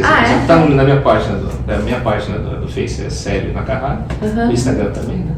Sim. Se quiser. Tá. Então, mas assim, eu sempre coloco, vou colocar sempre da Porto Seguro Consórcios, do MBA, da Uninter, da Wizard, então na minha página tá com todos esses produtos também. Né? E tem as outras, lógico, tem as páginas desses produtos também, tá? Quem vai ser mais fácil pela minha página, de repente. Sim. Mas dá pra ver por lá, porque é mais fácil. Às vezes a gente quer, se a gente quer uma casa, quer um carro, já consegue pagar a partir de agora de uma forma mais tranquila. Agora, com a cotação, é mais fácil, né? Sim. E principalmente para os brasileiros que estão aqui, porque muitos deles falam assim, eu não vou comprar nada no Brasil, porque eu não pretendo voltar, vou viver o resto da minha vida aqui, e de repente resolve voltar, e daí como é que vai viver? Não tem nem a casa para morar, né? Então esses consórcios, esses investimentos é muito bom e é bom a gente programar direitinho. De 10 a 20 mil por mês, se você tem, com certeza, quando seu filho voltar para o Brasil, ele tem a faculdade paga, uma faculdade de primeira paga. Eu acho que é um investimento que não é tão grande assim por mês, né? É impossível fazer alguma coisa sem a gente pensar no futuro, né? Então tem tudo isso, né? Porque eu vou pensar, para mim é que eu fiz essa parceria devido à educação. Uma coisa está ligada com a outra, então sem dinheiro a gente não consegue estudar bem também. Tem que entrar na realidade, né? Então por isso a gente está fazendo tudo, todos os nossos produtos estão ligados no final com o futuro da pessoa, com a educação no final. Que legal. Muito legal. Seria isso. Espero que tenham gostado. Amamos desse papo, foi muito legal. Uma pena que o nosso horário tá... Acho que eu falei demais. Tem um grande problema, a gente chama de shokugyobyo, doença, quer dizer, um vício da profissão. Como professor eu falo muito. Eu não deixo nem falar, esse é o grande problema. Imagina, a gente amou. Mas é conversa que é prazerosa ouvir. Ótimo. Sim. Que agrega, né? E realmente você é um professor. Você nos deu umas aulas. Sim. É uma mania, tá? Já. Eu tô imaginando estudando japonês com ele, vou falar fluente agora. Né? Eu sou terrorista, tá? Nossa, já tô com medo. Mas se for igual você ensinou ela a falar Nagoya. Uma cidade que está aqui perto. Qual que é a marca de carro mais famosa do Japão? Do mundo? Toyota. Certo? Mas assim, a gente fala Toyohashi, não fala? A gente fala Toyota, o é diferente. Né? Com Toyo. Toyota. Toyohashi. As crianças morrem de dar risada quando eu falo. Mamãe não é assim. Norte. Mas vão te entender. Eu sou baiana. Olha, eu tive uma aluna do Piauí, de Teresina, que tinha um sotaque bem forte em japonês, não. Não, você não tem problema. Você não traz, não precisa, não tem problema. Você vai ensinar a gente? Você vai ser nosso professor se a gente entrar? Possível. Vai ser nosso. Porque assim, Célia, eu comecei a empreender, né, com a costura. E eu até às vezes converso com a Suzy. Se eu soubesse japonês, como eu já estaria bem longe? Porque o que acontece? Tem muitos japoneses que querem se aproximar de mim, querem fazer parcerias, mas o idioma nos separa. Eu tive um aluno, esse aluno agora está lá em Okinawa, né, perto de Okinawa, uma das ilhas lá, que eu lembro que ele chegou do aeroporto, ele teve pegando problema que ele não falava em japonês, ele deu o endereço e veio para cá, perto de Okinawa, aqui pertinho. E o endereço era antigo, então tinha mudado algumas coisas, então ele ficou apavorado, porque ele veio direto, o irmão dele estava trabalhando. Sério? No dia seguinte, ele já tinha estudado na Wizard no Brasil, ele veio direto para a nossa unidade, no dia seguinte, depois de 24 horas. E ele chegou falando, ele é músico, ele fez universidade de música total, é um maestro na verdade. E ele falou, meu objetivo é dentro de 2 anos tocar para japoneses, mas eu mesmo vender o meu produto para japoneses. Ele fez isso depois de 1 ano e meio. Que legal. Ele investiu no início, agora ele não trabalha mais, a empresa ele está fazendo o que ele gosta, na verdade. Assim, lógico, eu acho que teve os perrengues no meio, mas eu sei que ele é feliz. Ele está em Okinawa. Os cursos são assim, uma aula por semana? Depende, tem vários, mas se for em grupo, se fosse em grupo, por exemplo, se fosse em grupo e presencial seria um dia por semana, 2 horas, se for mais 4 pessoas é 2 horas. Quando como fala, online, se for sozinha, aí não, aí pode ser, aí é uma vez por semana, mas assim pode se variar conforme as horas. O normal é 1 hora, 1 hora e meia. Aí não estressa. E daí fazendo uma aula por semana, qual seria o período para a pessoa já estar saindo falando? Se eu for falar em grupo, tá? Um grupo que seria o preço mais barato, tudo, né? Por exemplo, eu sempre brinco que, por exemplo, a primeira frase que a gente ensina para um brasileiro, ele vai falar, eu vou fazer com que a pessoa fale, não eu falo. Eu vou ensinar, e a pessoa, ela vai falando, porque o intuito é fazer com que ela fale. Sim. Se a gente começa com uma frase assim, uma das primeiras frases vai falar, eu bebo café. Watashi wa kohi o nomimasu. Eu bebo o café. Depois de 1 ano e 2 meses, num grupo, eu vou pedir uma frase assim, tá? Um médico que se tornou famoso através da revista está visitando o hospital universitário do lado da estação. Nossa, você vai falar da mesma forma que você falou a primeira frase. Que a gente vai, como se fosse um quebra-cabeça, a gente vai estar juntando, e ela vai ter o conhecimento necessário para fazer essa frase quando dela, depois de 1 ano e 2 meses, com 2 horas semanais. Legal. Então, uma pessoa que está há 5 anos no Japão, se ela não, é engraçado que estando no Japão, você não consegue aprender japonês só de escutar, é muito difícil. É verdade. Porque às vezes eu entendo muita palavra, mas para falar não sai. Não é verdade. Assim, porque a gente tem medo e as partículas, às vezes, elas se encobrem na frase. Que é uma junção, porque é tudo junto, né? Então, devido a isso. Mas quando a gente começa a ensinar que cada coisa, a pessoa começa a juntar. Isso é simples. Na verdade. Então, se for em grupo, eu falo de 1 hora e meia, 2 horas por semana, depois de 1 ano e 2 meses você fala. Vamos formar um grupo. Mas daí aonde? Se for em grupo? Se for presencial, teria que ser em Nagoya. Nagoya? Ou Toyohashi. Quem está bem? Nagoya é mais perto. Né? Mas assim, se for em grupo. Mas se for fazer um grupo pela web, ainda dá pra fazer pela web. Diferente. Mas tem que ser junto? Não, tem que ser começar no mesmo nível? Por exemplo, no caso da Suzy, eu teria que fazer um nivelamento com ela. Por exemplo. Ele tem que fazer um nivelamento para saber qual o nível de cada um. Porque mas daí não tem como ser em grupo, né? Não, porque cada um às vezes tem grupos já, então, só que você vai entrar você sempre vai no entrar grupo que está no mesmo nível. já. E todo mundo vai estar, por exemplo, se o grupo está na lição 5, você tem que alcançar a lição 5 para entrar no grupo. Não dá, porque todo mundo vai falar em uníssono na frase inteira. Né? Entendi. Se vocês quiserem, a gente faz uma aula demonstrativa para vocês, aí vocês vão ter uma noção. Sim, é engraçado. sim, vamos fazer. É que é um estilo totalmente diferente, você não fica estudando, você vai falar, né? Eu acho Nossa, que esse é o melhor jeito pra aprender. Porque eu já estudei, já passei muito tempo estudando e não é muito difícil. Eu comprei um curso online. Então. Eu sempre falo que assim, para aprender a falar é falando, para aprender a escrever, escrevendo. Sim, então não tem outro jeito. Não tem jeito. Só que a gente vai começar pela fala, porque não adianta escrever. Eu falo da minha coisa, porque eu escrevia, eu não sabia o que estava escrevendo, não sabia, não entendia. Então não adianta. Então eu preciso aprender a falar. É como uma criança, ela aprende a falar para depois escrever. Isso é como normal. Né, então a gente vai fazer do mesmo jeito. Legal. É a forma menos traumática. Na verdade, é mais tranquilo. Eu leio, mas eu acho que é até mais legal.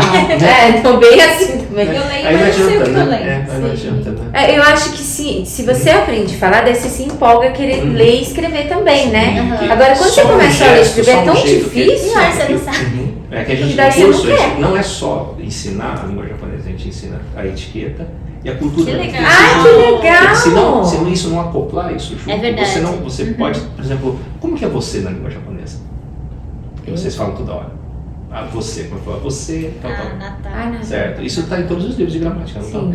Na verdade, você não pode usar essa palavra. Não. Você nunca vê um japonês falando. É verdade. Só que em todos os livros de gramática está escrito anata. Isso irrita de uma certa forma, que vocês não imaginam. Porque ele é muito casual. Rude, né, também, ele é casual e porque quando você não conhece uma forma fria, tudo bem. Né? Mas assim, anata, depois tem kimi, que é pior ainda, omae, vai te dar mais tarde. E todo mundo usa isso. E, na verdade, se vocês perceberem, uma das coisas primordiais é aprender o nome da pessoa que está conversando. Você coloca o nome san.